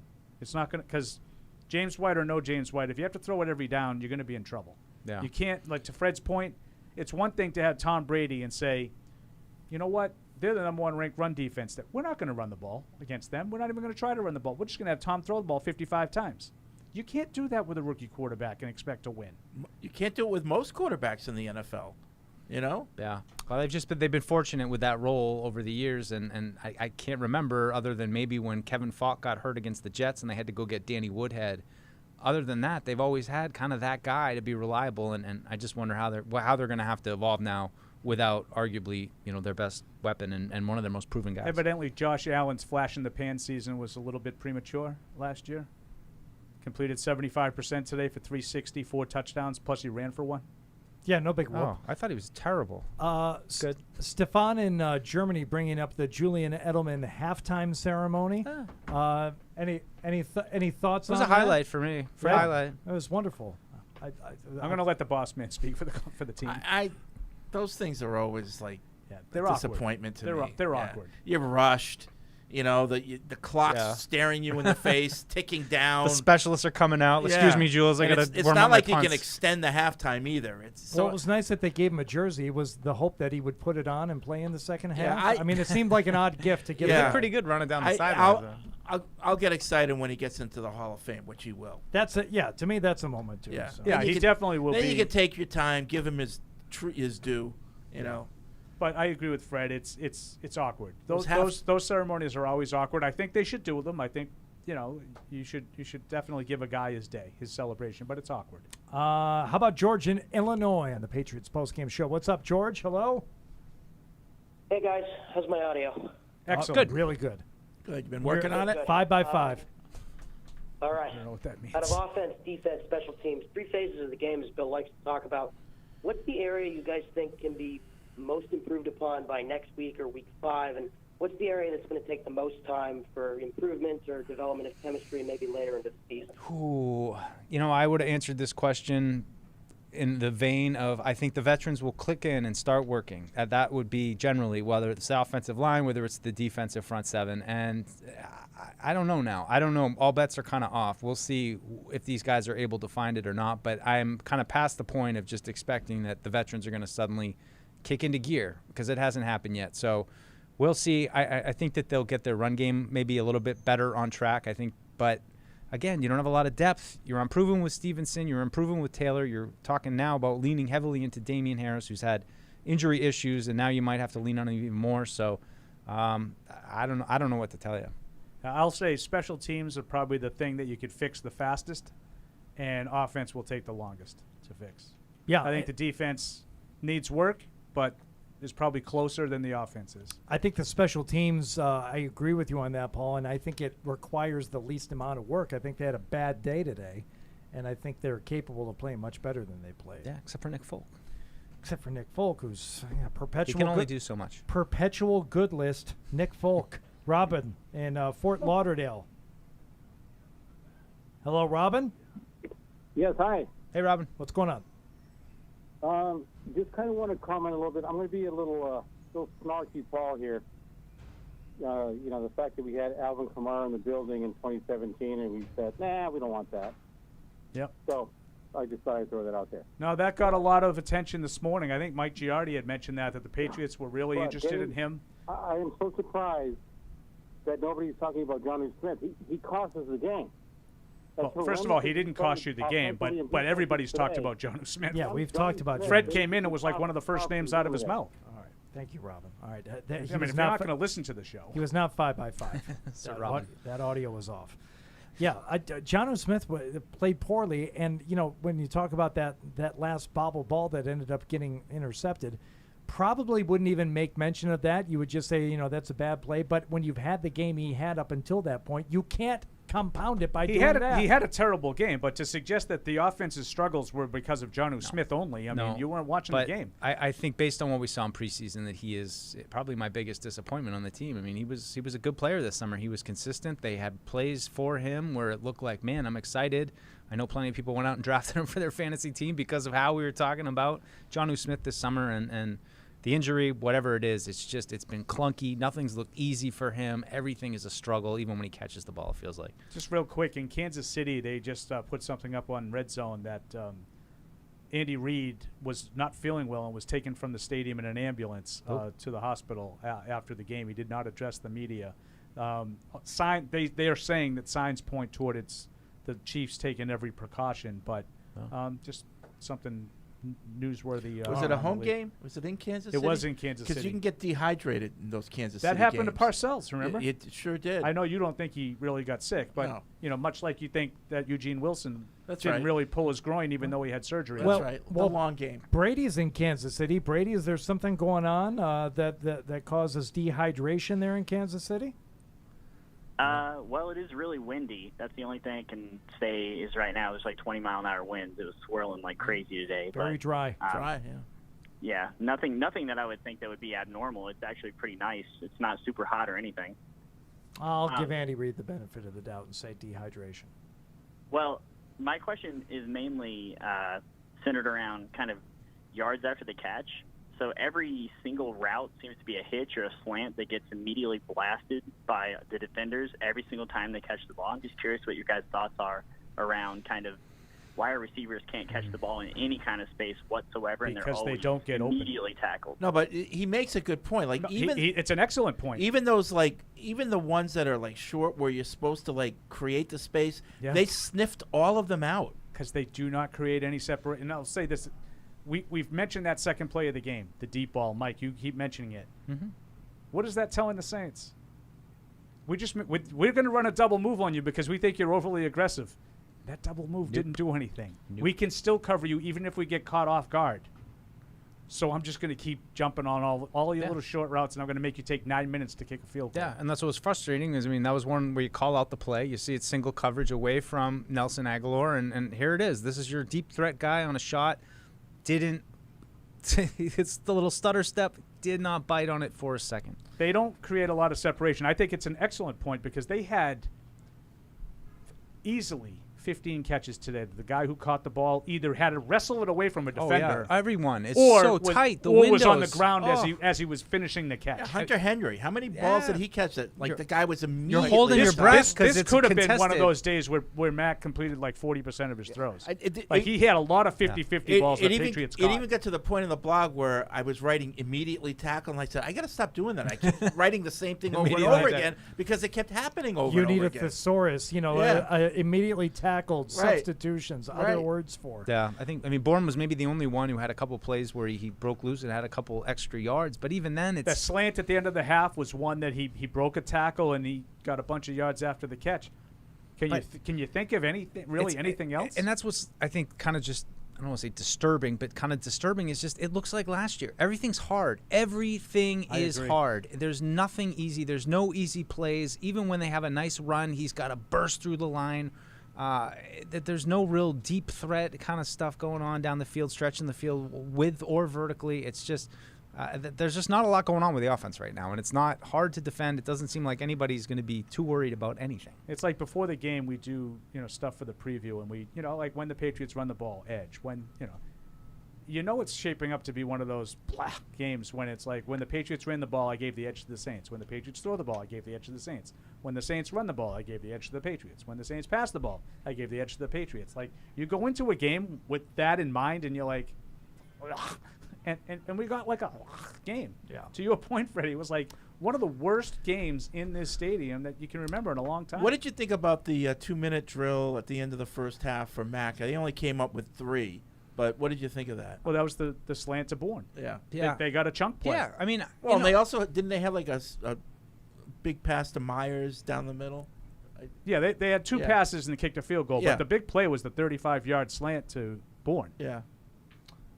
Immediately tackled. How about promptly brought down? Okay, he's still looking up. Yeah. Wrapped up in short order. Right. Dumped shortly thereafter. Quickly dumped. Dumped shortly thereafter. Story of my I'm a writer. high school relationships. Oh, Deuce. I believe it. That guy just went on an Nantucket sleigh ride down to the goal line. Sam from the guy gave him a Cleveland steamer. Oh, Fred, the Nantucket sleigh ride is not dirty. It's not an Urban Dictionary phrase. It isn't? No. Oh. No. I don't even want to say the other ones because they're offensive even in name. Instead, we'll just go to Sam in Halifax, UK, who writes in, seeing a lot of hate online for Josh McDaniels for this game, using Bolden before the half. But was that a result of no huddle limiting substitutions, and how would you rate Josh this game overall? I can't say anything good about the offense today. I mean, I'm sorry to have to continue hitting them and lays down, but there's no progression. It's like last year. It's just things look flat. They didn't take really any steps forward. People can get into play calls and all that. I mean, Bolden, it is what it is. We knew who Bolden is. We knew Bolden would be the guy to come in and play some kind of role after James White went out because of who he is. But he's not dynamic. But I think, forget about Bolden. I just think 2 run plays there. I don't care if it was Harris, J.J. Taylor. I don't think any of them would have succeeded. You had to throw the ball. Even on first down, just throw the ball. Let's go. Yeah. You just... Well, and it'll be you haven't run the ball well. I'm all 100% game. in agreement with Fred. There's no call to run the ball down there. The time is a factor. You need to get in the end zone. You can't afford to run the ball 3 times and hope you get in. The emails about Bolden getting his touches and running the ball. Here's one from Chad in Atlanta. I've never seen such conservative play calling when the team is down by 18 points. By the time they decide to start calling more aggressive plays and let Mac Jones throw it a little, it was too late. Josh's play calling on third and you name it is getting unbelievably bad week after week. Well, part of that is because of the line. I mean, it's everything. It's a confluence of bad things. Yeah, it really is. And what does he have confidence to call right now? I mean, I'm sure his head is spinning. He doesn't want to get his young quarterback's brains beat in. Yeah, and I also I'm just looking at that drive, that 2-minute drill. So it was a 31-yard play to Bourne. You start at your 25, you go immediately to the New Orleans 44 with 31-yard slant, and that was a great play by Bourne. And then he throws a pass to short left to Aguilar, pushed out of bounds for 13. So now it's 1st and 10 at the 31. You have, I believe, 1 timeout remaining, and he almost gets sacked. He has to scramble for 2 yards up the middle. Then they end up with a short pass to Jacoby Myers for 7 yards. So now it's 1:08. So, like, time's not a factor. They could do anything they want. Like, there's over a minute left. Like, it's not like you couldn't substitute or whatever, any of that stuff. And that's the play that they're all up in arms about because Bolden got stuffed for no gain. Like, I'm sorry, 3rd and 1 from the 22 at the end of the half when the other team's in sub-defense, you need to be able to get a yard. That's a lot of teams will call a run in that situation. Get the first down, call timeout, and I'll take your shots at the end zone. That's kind of NFL 101. I don't really have a huge problem with that. The one you're talking about, Fred, on the 9-minute drive, right? No excuse for running the ball with Bolden and those two plays. Right. We have an email here from Rusty in Arlen who wants to be talked off the ledge. Says he agrees with Paul on most stuff. You've come to the wrong place. He said they need this win next week, and I'm totally with Paul. The conversation would most likely be, if they lost, that losing 31-20 wasn't all that bad, and the game was actually pretty close. Really exciting now, huh, Deuce? Brady must be ecstatic to be able to put the nail in the coffin for this team in Week 4. We're on to 2022, I guess, and then talk me off the ledge. No. I mean, I would say 1-3 is not necessarily nailing coffin. But I would not say that either, but I also... There's a lot of bad teams in this league. There's a lot of bad teams, and I think this team is capable of playing much better than they played today. And, you know, you start on the areas that need the least amount of improvement, like special teams, as bad as they were today. All right, what do you do differently? Bailey, you know, almost tactical errors, you know, fix those, and it's like, okay, a lot of that's fixed. You know, a lot of that stuff can be fixed pretty quickly. Yeah. Then you start worrying about offensive line and all that. I mean, you fix the things you can first, honestly, because if you wait until the end for the other things, then I don't know. I don't know how much work the offensive line is going to take. I don't know how much work. That's a great question because I don't know how much difference Trent Brown is. Maybe it's night and day, and we're looking like, whoa, he really does make that big. I don't know. I might have made that argument last week, but I'm starting to get on the other side of the fence with that one. Of it's these guys are good. These guys have played in the NFL. They know how to do it, and they just haven't yet. And you're excited about Michael and Onwenu. Maybe Brown makes a difference, but right now I think it's bigger issues that they need to figure out. I agree. All right, we got more calls to get to, and we'll do that and more of your emails when we continue on the Patriots Postgame Show presented by Cyber Reason. Defending against cyber attacks requires seeing in the dark, understanding and ending every threat to your organization on computers, mobile, and the cloud. It takes Cyber Reason. End cyber attacks from endpoints to everywhere. TouchView Interactive is here to support your hybrid learning, distance learning, and video conferencing needs with easy-to-use tools that allow end users to collaborate, interact, and present seamlessly. TouchView Interactive offers a comprehensive line of accessories and software to support your audio-visual needs. Outfit your classrooms and presentation spaces with the future of interactive display technology. Visit touchview.com for more info. Offered by the Oakers Company, celebrating 100 years of service and support. That looks awful. Football's back and it's time to go big. Pepsi pulled pork sandwiches are game day greatness. Now we're ready for game day. Check out some more awesome recipes on madeforpatriotswatching.com.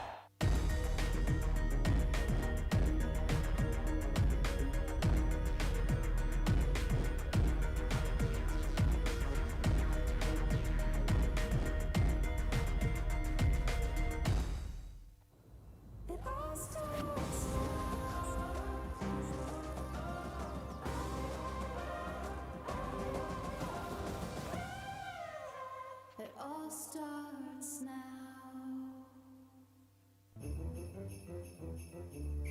Join the conversation by calling the Ace Ticket hotline at 855-PATS-500 or email the show at webradio@patriots.com. Sean, don't worry about it. You stepped into a Perillo bear trap. Yep. We've all done it, and it's a terrible feeling. Live from our studios inside Gillette Stadium, here's Hardy.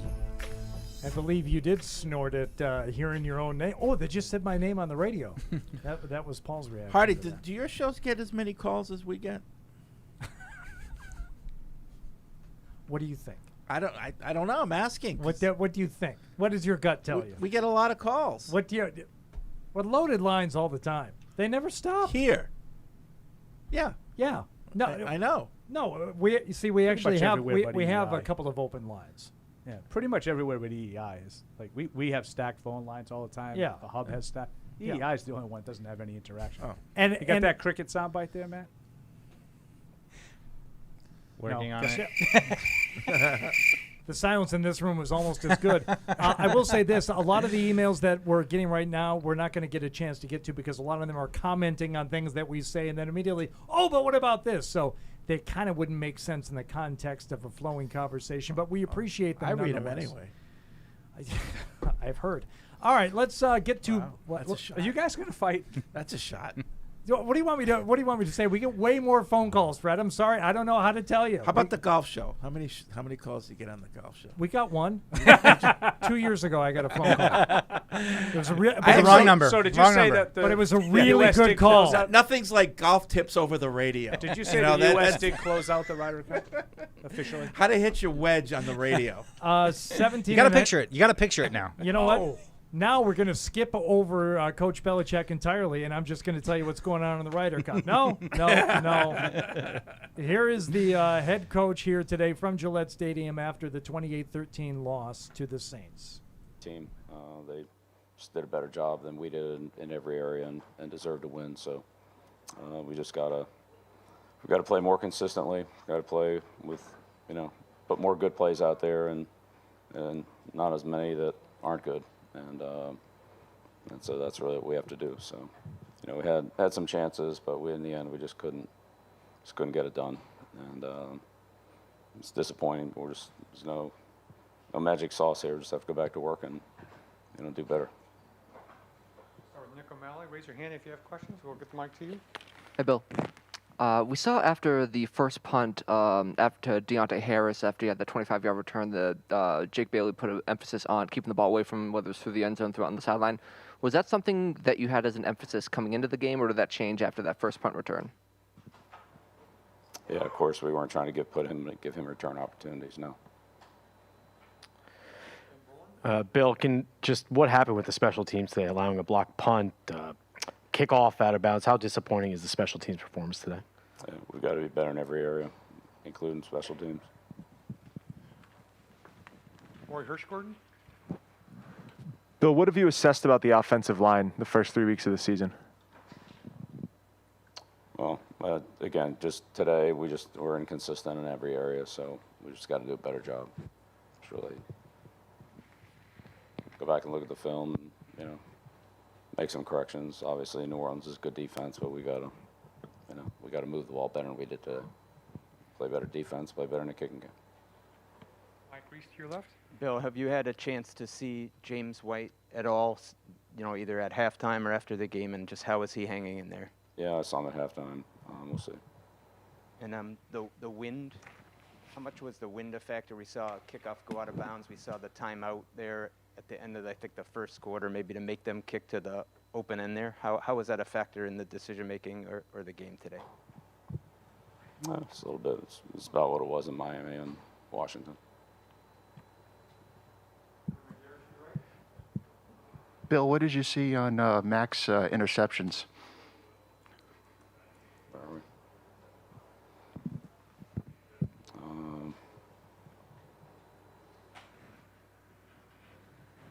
Well, probably the same thing you saw. I'll see you on the front row. Bill, losing James White, did that have a domino effect in terms of what you wanted to do with the game plan going on after you lost him? Well, we have contingency plans for everybody, so unfortunately that's part of the game. Everybody has to have a backup, and Brandon stepped in there, and Damian and JJ, so and those guys are all good players. They'll get in there and compete. Bill, what did you think of just kind of the beating that Mac took in terms of maybe how he bounced up all the time, or also just concern going forward that, those hits take a toll and maybe he gets a little bit more, I don't know if gun shy is the right word, but just it's a lot to take. Yeah, well, when you're behind and having to throw every down, like that's never a good position to be in. So we don't ever want to be in that situation. Maury Hirschgordon again. Bill, the Bucs are next on the schedule. What kind of challenge do they pose next week in the return of Tom Brady? Yeah, well, obviously they're a good team. Right now we're just focused on New Orleans and look at the film, make corrections on that, and then we'll move on. Any other questions? All right, good. All right, thank you. All right, there he is, Coach Belichick. You know, we said it as we're sitting here watching as it's starting. It's tough to come up with good questions in a loss like this. Having said that, I think my favorite question of the press conference was, Bill, the wind. Yeah. Right? Is right? Yeah. Windy. Windy. Better than the decision for Jake Bailey to punt the ball away from Damian Harris. Yeah, I agree. I mean, I've been in those post-game. Matter of fact, it was once, believe it or not, in Indianapolis when Big Head Andy Hart was still here. He and I were like, it was a night game, and we were the only two in the post-game press conference for like 10 minutes. We're waiting for Bill, and there's nobody. Everybody's writing on deadline. We're weekly. We don't have that problem. So we're right down there, and we're waiting and waiting and waiting, and we're just panicking. They lost the game. If I'm not mistaken, it was the 4th and 2 game. But it was a game in Indianapolis that they lost. It may have been a different one. And we're just panicking, like, what do we got? What do we got? And sure enough, the press conference starts, and, you know, we alternate, you know, throwing the puffballs up there. Woo. You know? Wow. 4th and 2. So 4th and 2. What I don't know. that, Coach? I'm pretty sure it was 4th and 2, and we were like, you know. Was it 08? I mean, they lost in Indy in 08. There was another one that was 18-15 that they lost in Indianapolis, and it might have been that game. I think that was 08. They all blend together. Oh, my God. But No, we started asking questions, and then people started coming in, and it was like, apologies that this has already been asked. And I felt like turning around saying, if it has any relevance to the game, it hasn't been asked. Feel free. So 4th and 2. That was a long two, though. You know what? It? Now that I'm thinking, it probably wasn't 4th and 2. It was probably the 18-15 game. 2008. I can't imagine. Matt Castle game. I can't imagine people staying Yeah, upstairs to write on deadline. It's like, you know what? It'll have to wait 15 minutes. Yeah, it was I probably gotta the get down there. 18-15 game, the Matt Castle year, and yeah, we were just like, these guys got to come down here. How many questions do we have? And Andy and I are just like, you ask this, I'll ask that, and we'll just move on. You know. But it is tough. Fred and Hardy are right. Like when those post-game press conferences, when they lose, that there's not like an identifiable thing that you can say like the 4th and 2. Like, Bill, what went into the decision? I mean, easy question. Let Bill answer the question. But you know, like, what are you going to do? How do you, how do you softball that today? I don't know how you do it. You get outplayed in every facet, Bill. Red Zone Hardy checking in. That Rams Buccaneers game, that is a star-studded affair. They're just showing the crowd there briefly. Oh, everybody's there. It's a who's who. Mike Tyson, Sugar Ray Leonard. Yeah, we had Meek Mill here. It's a scene, man. We did on the sideline before the game. Some juice. And Julian Edelman. Juice. Alex in New York. What's up, Alex? Hi, guys. How are you? I thought you said they won every game that you attend. Well, you know, that's when the offense decides to show up. I can't control when the offense doesn't show up. It's, you know, I can't take any blame for that. I have to say, like, just watching the entire right side of the offensive line just collapsing on Mac, like every snap was just concerning for me. It was just scary to watch the whole thing just buckle in on him almost every single snap, except for the few instances that he actually was able to throw the ball. And I have to agree with Paul. Like, I was watching Aguilar, and it's just to see him, like, almost, like, give up and not even, like, try to catch the ball was, like, kind of pissing me off. I'm like, guy, you're getting paid big bucks. Can you at least try to extend your arms out and try to catch the ball or something? But I guess my question is, like, going forward, especially with the James White injury, can they afford to keep making, like, Stevenson and even Asiasi inactive? Because I feel like you were saying, like, you know, you have to give the young a chance. Like, do we even have the luxury of just not giving players on offense, especially since the offense is so just anemic? Like, can we afford to keep having these healthy scratches? I think they have to start getting a little bit more creative Like, do we just see everybody go? And I frankly just don't want to see Bolden hold the ball or run with the ball or catch a ball. I just want to see, like, do they have to start getting more creative, especially going against the Bucs going forward, just to see if they can get something going on offense? Well, I'll tell you, I mean, I was at the point today, and I know Asiasi wasn't active, but, like, I think he's going to bench Jonnu Smith. I think he's going to bench him, just to send a message. Like, I don't care how much you're getting paid. If you're not contributing, then you're not playing. Yeah, and at least with Henry, like he's chipped in with some catches. He hasn't been, but just nothing looks easy with Smith. Like well, there's nothing been looks easy with Henry. Like to Fred's point, like at least he's making some catches. He was the one making catches at his shins today, getting hit as he was right. Like, yeah. You're getting nothing. I know you have two NFL tight ends now. You're getting nothing from the tight ends. Yeah, nothing. The run blocking was awful. I mean, it's just something has to be done on this offensive line. The depth is not there. I don't even think bringing Trent Brown is going to fix it. It's something. Well, if he's I healthy, don't know what that something is. It'll help, but it's not going to fix it. I agree. No, but if he's healthy, he'll immediately be your best lineman. Because there was pressure coming from all over today, not just over Justin Herron. Right. Alex, thanks for the call. Thanks for checking in before and after the game. They put Durant in again. Yeah, he went in and out and back in. I know. And Herron came back. There was a tweet just went out by Matt Chatham. About 3 or 4 plays ago in the Rams game, there was a deep ball, and they had a guy open, and Stafford tried to hit him, and he got hit right on the elbow as he threw the ball, and the ball fell short and to the inside. So Matt Chatham tweets out, Matthew Stafford can make all the throws, but yet sometimes he doesn't. I don't really know what that phrase means anymore. The next 3 plays with, like, the most gorgeous throws you'll see. Another tweet that aged well from Matt Chatham. Touchdown Rams, 14-7. Like, he just dropped one into Cooper Kupp on the sideline that was unbelievably gorgeous. Right. Like the Bucs have a really good front. Do you think they have something to do? I mean, this is an easy. Anybody can make that throw for a touchdown to Kupp. But the one down the sideline was not one that just anybody can make. And, listen, the Rams have a quarterback now that they haven't had. The defense is physical as hell. That's a tough team. Yeah. Watch this catch by Jamar Chase. Woo. Oh, that's nice. Woo. Watching the red zone. Yeah, well, that's what happens when we lose. Sam in Minnesota. This happens all the time. Sam in Minnesota. Patriots Postgame Show presented by Cyber Reason. What's up, Sam? How are you guys doing? Good. So I guess my opinion is, like, I think we were all, like, I don't know, underestimating, but I feel like the Saints have, probably top 5 defense for me, at least. I would say their run game is, like, it's up there, especially when you get Taysom Hill in there and Alvin Kamara. You can't sleep on him. But I would have to say, like, for Mac, when he throws, like, the deep balls, for me at least, like, it's like overthrown like half the time. So maybe do you think that's why they're not, taking deep shots? Because, like, it's very inconsistent. It's just all 50-50 balls.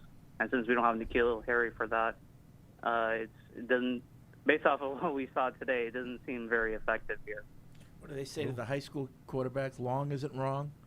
Like, you'd rather be overthrown than underthrown. Right. Yeah. But I would also say, like, he didn't miss any guys today.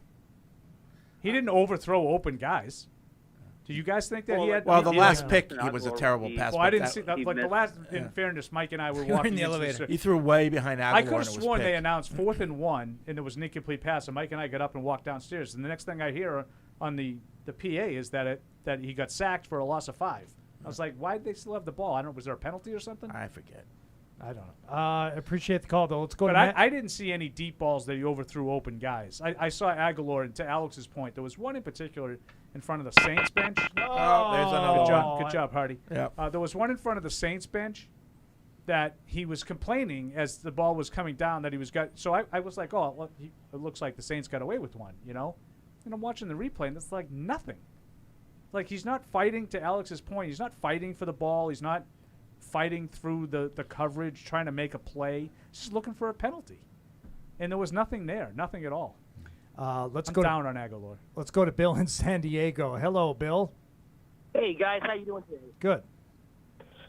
So I'm looking at the stats right now, and I got to say I am shocked to see that Mac only got sacked twice it felt like he was sacked like 6 or maybe even 7 times. Well, Just and that's how under siege he was. A couple of those sacks he ended up getting yards on, so officially they got on his runs. And into the fourth quarter, he had 15 hurries, 7 hits. Yeah. And the game wasn't even over Yeah, yet. 11 hits at the end. 11 hits? Yeah.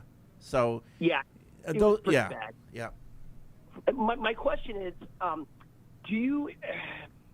is there a trade you think that can be made to upgrade them, and I don't know, sort of significant, not significantly, but like enough that that either the defensive, the run D gets better, or the O line gets better, or is there a trade? Are you talking about a trade for a draft pick or another player? A player. Yeah, a player to help this season. Right, but what are we giving up? Oh, God, I don't know. I mean, are we? I guess we're not really in win now mode, so it wouldn't be worth it to trade like a first or second round. But like I don't know, a mid round, third or fourth, or maybe a depth guy or something. Well, so that's the thing. If you're going to get a guy of quality that can help you, you have to give somebody of quality. And there's no place on the team right now that you have the depth that you can give up somebody of quality. Right. You know, unless you're talking about Gilmore, you know, something like that. Okay, maybe. And then you're talking about draft picks, and I don't think they want to give up that capital right now because we got to start building a team that is not just based around free agents. You know. After 3 games, I don't even know where to start. Yeah. Yeah. Bill, thanks for the call. We appreciate it. Al from Italy says, guys, really, Paul, enough with there are a lot of bad teams. We're one of those bad teams. Penalties, interceptions, and those stupid runs. I would agree. Through 3 weeks, you're one of the bad teams. I agree. Yeah. So I guess it's in reference to the point where it's like, we picking up enough wins. There's a lot of bad teams out there. You know, we talked about this after week 1, after the week 1 loss to the Dolphins. You cannot pencil in wins anymore. I'm not going to the point where I'm going to start, That's the Fred Kirsch mantra.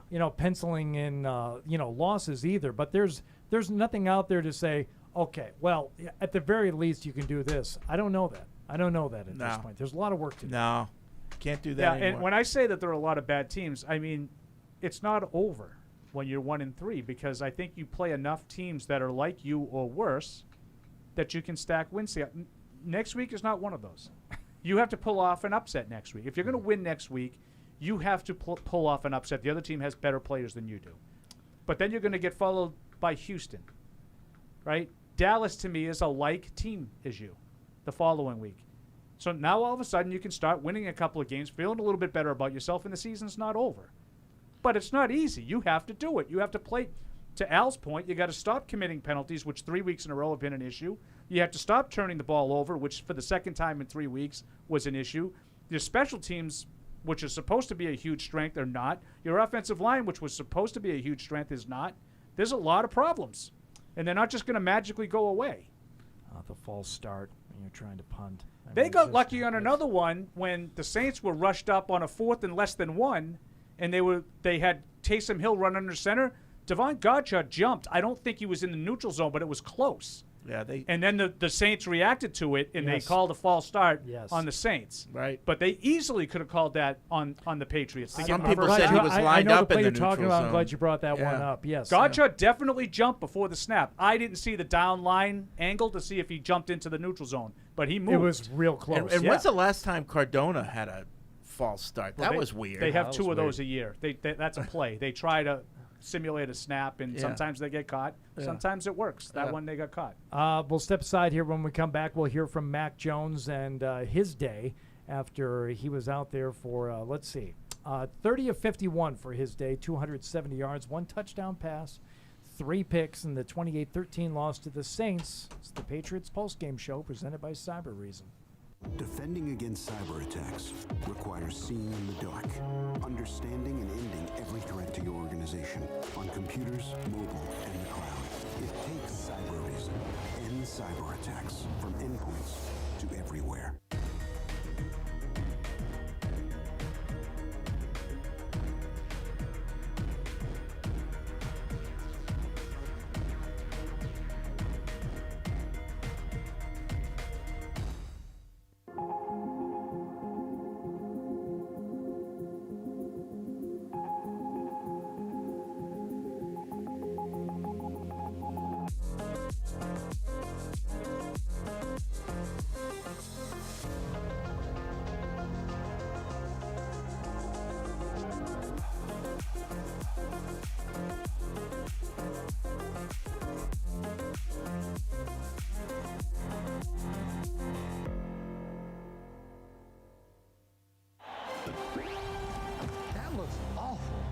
Football's back and it's time to go big. Pepsi pulled pork sandwiches are game day greatness. Now we're ready for game day. Check out some more awesome recipes on madeforpatriotswatching.com. It all starts.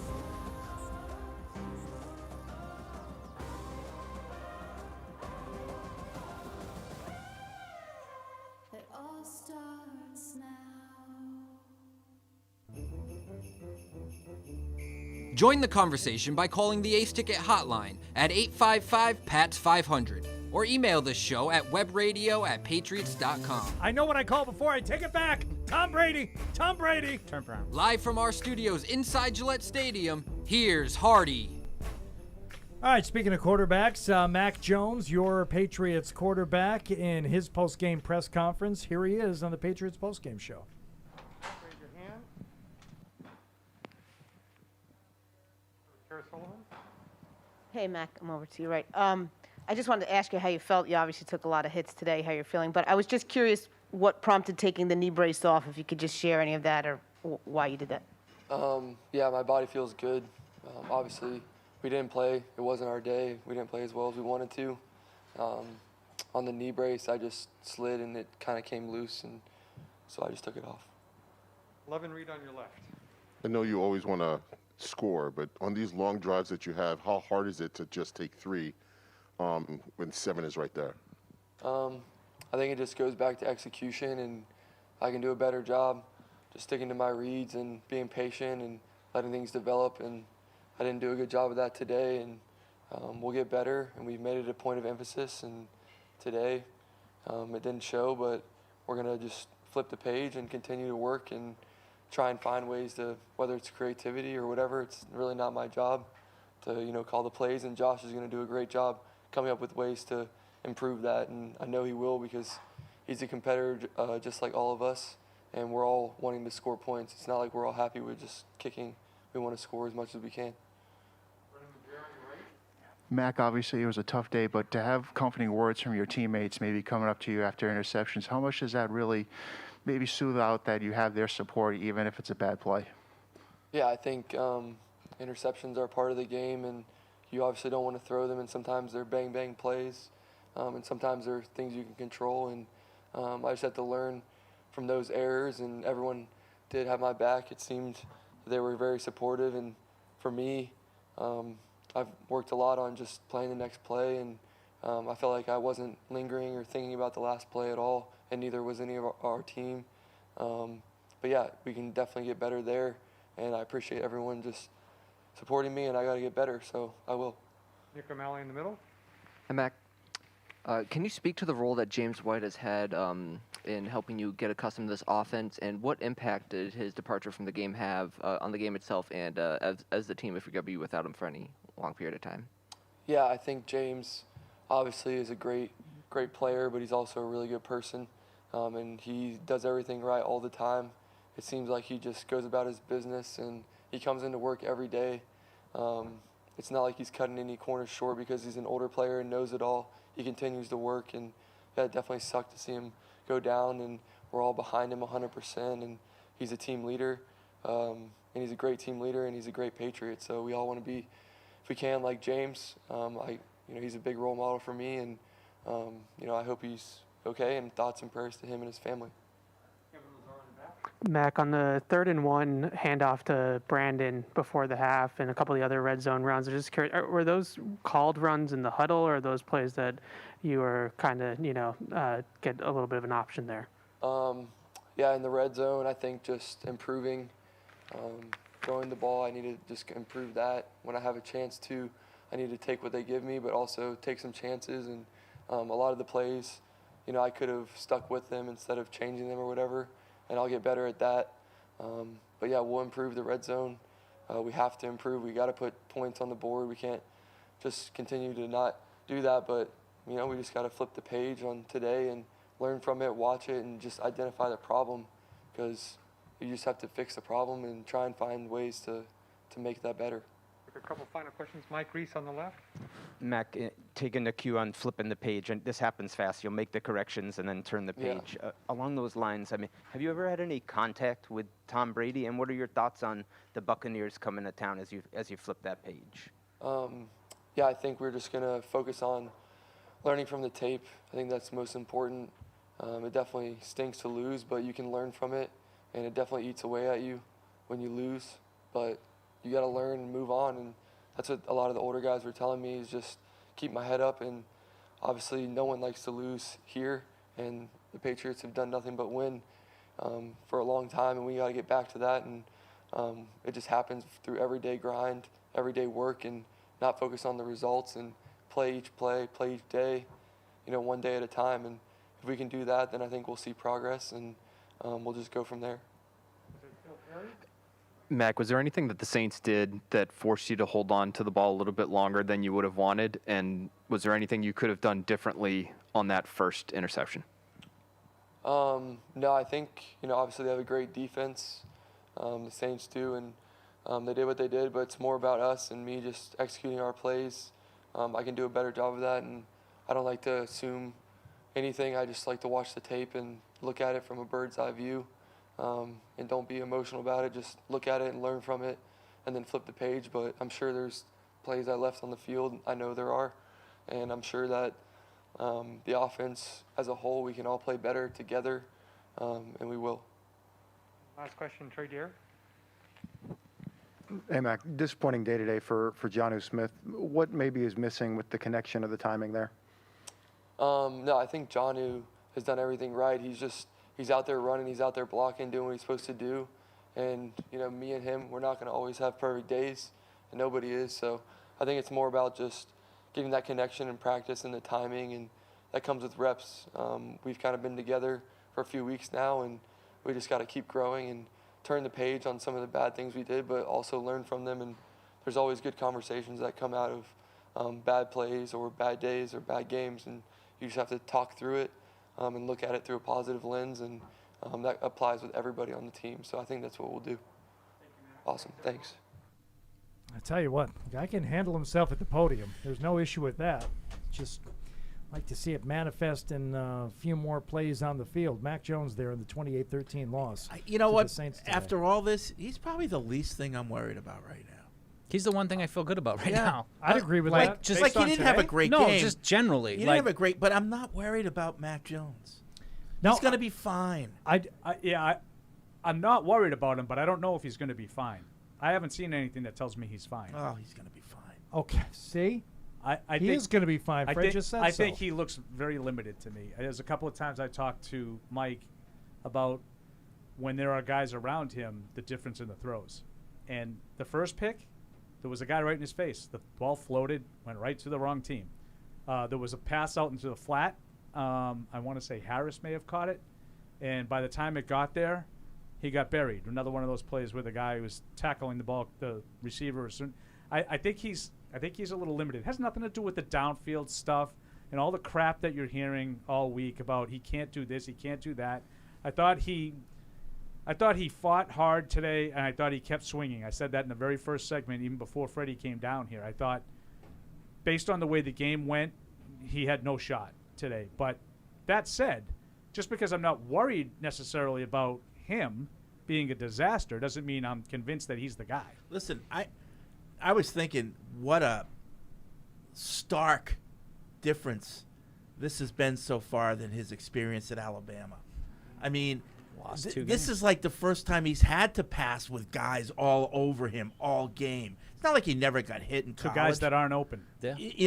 So like this is like a first time experience for all this stuff. Yeah. He's going to be okay.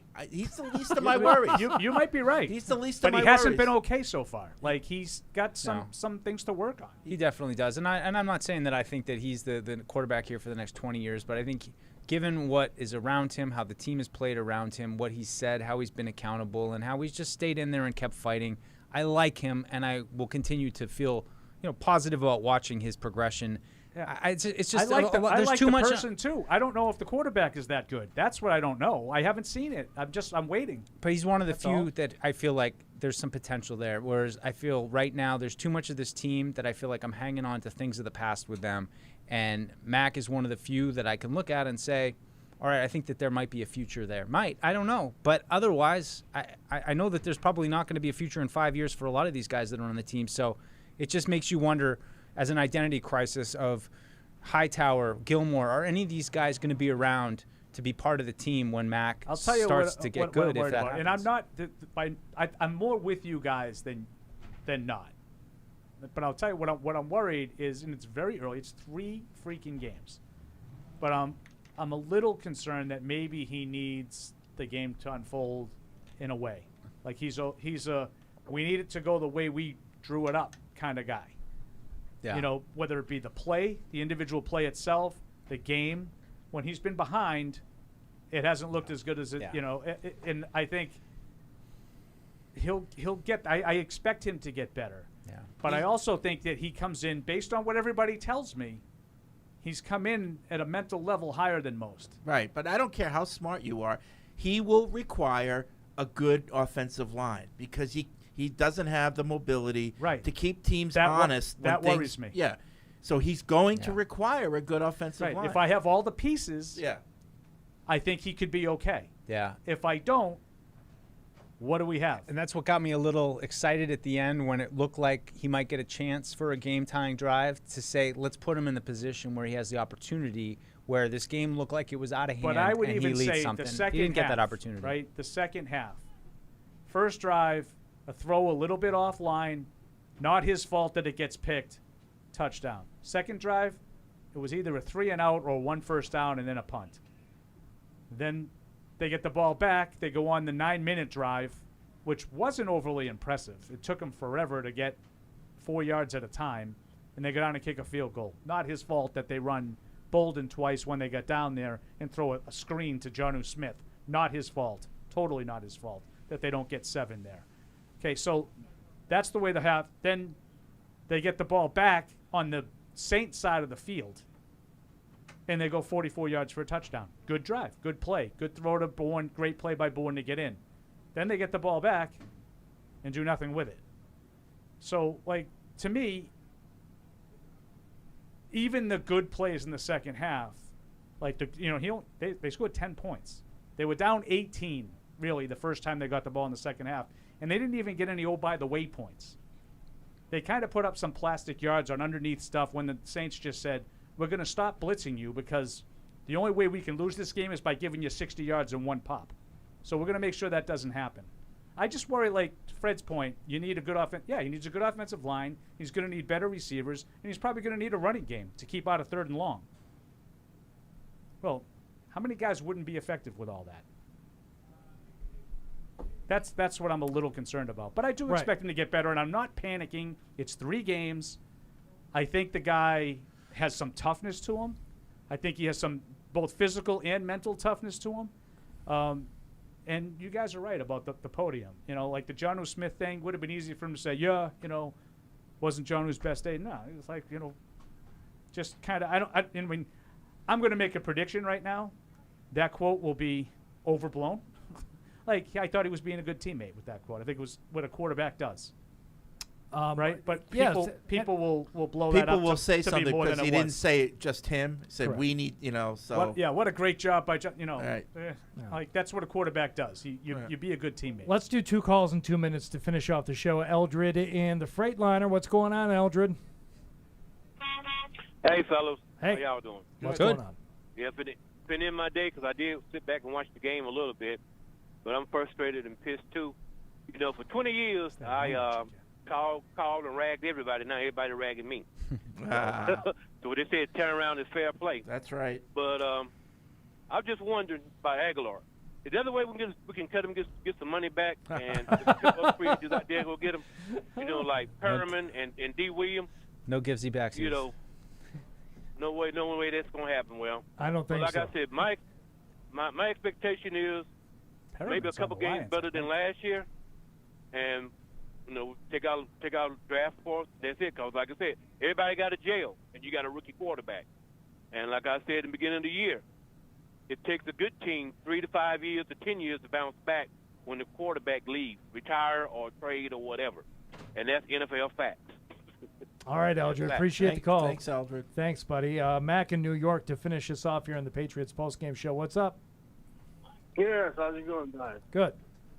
All right. I'm kind of leery about this the way we looking this year. I know it's early. It's only game is only on the third week, but it's really it looks like if you look at our schedule, it looks really hard because I don't even know if we'll be able to beat the Jets. We'll probably lose to the Jets again. No, I don't think so. You got to face Dallas, and they look good. It's going to be really hard. This season, this schedule never looked easy to me. That's what I owe Fred an apology on. I thought it was a little soft to start, and they had a chance to get out, maybe 3-1, and now it's looking more like 1-3. Well, and you said that right off the go, Fred. Yeah, we are going to be talking plenty about this next game coming up during the week. You'll be able to listen to it on Patriots Unfiltered and other places as well, where we don't get nearly as many calls. We could say 98.5. According to Fred Kerr. You could say the Sports Hub are a partner official of ours. flagship station of the New England Patriots. All right, well, plenty to talk about this week. Concert. Leading up to prime time, a week from tonight, everyone. We hope to have you back at that time for the Patriots pregame show. But why can't that be at 1 o'clock? No, it cannot. Final score for the final time. Patriots 13. New Orleans 28. Thank you for listening and watching. Thank you for downloading this podcast. Subscribe on Apple, Google Play, and everywhere else you listen. Like the show? Please rate and review us. Listener comments and ratings help keep us high in the podcast rankings so new listeners can find us. Be sure to check Patriots.com for more news and more podcasts.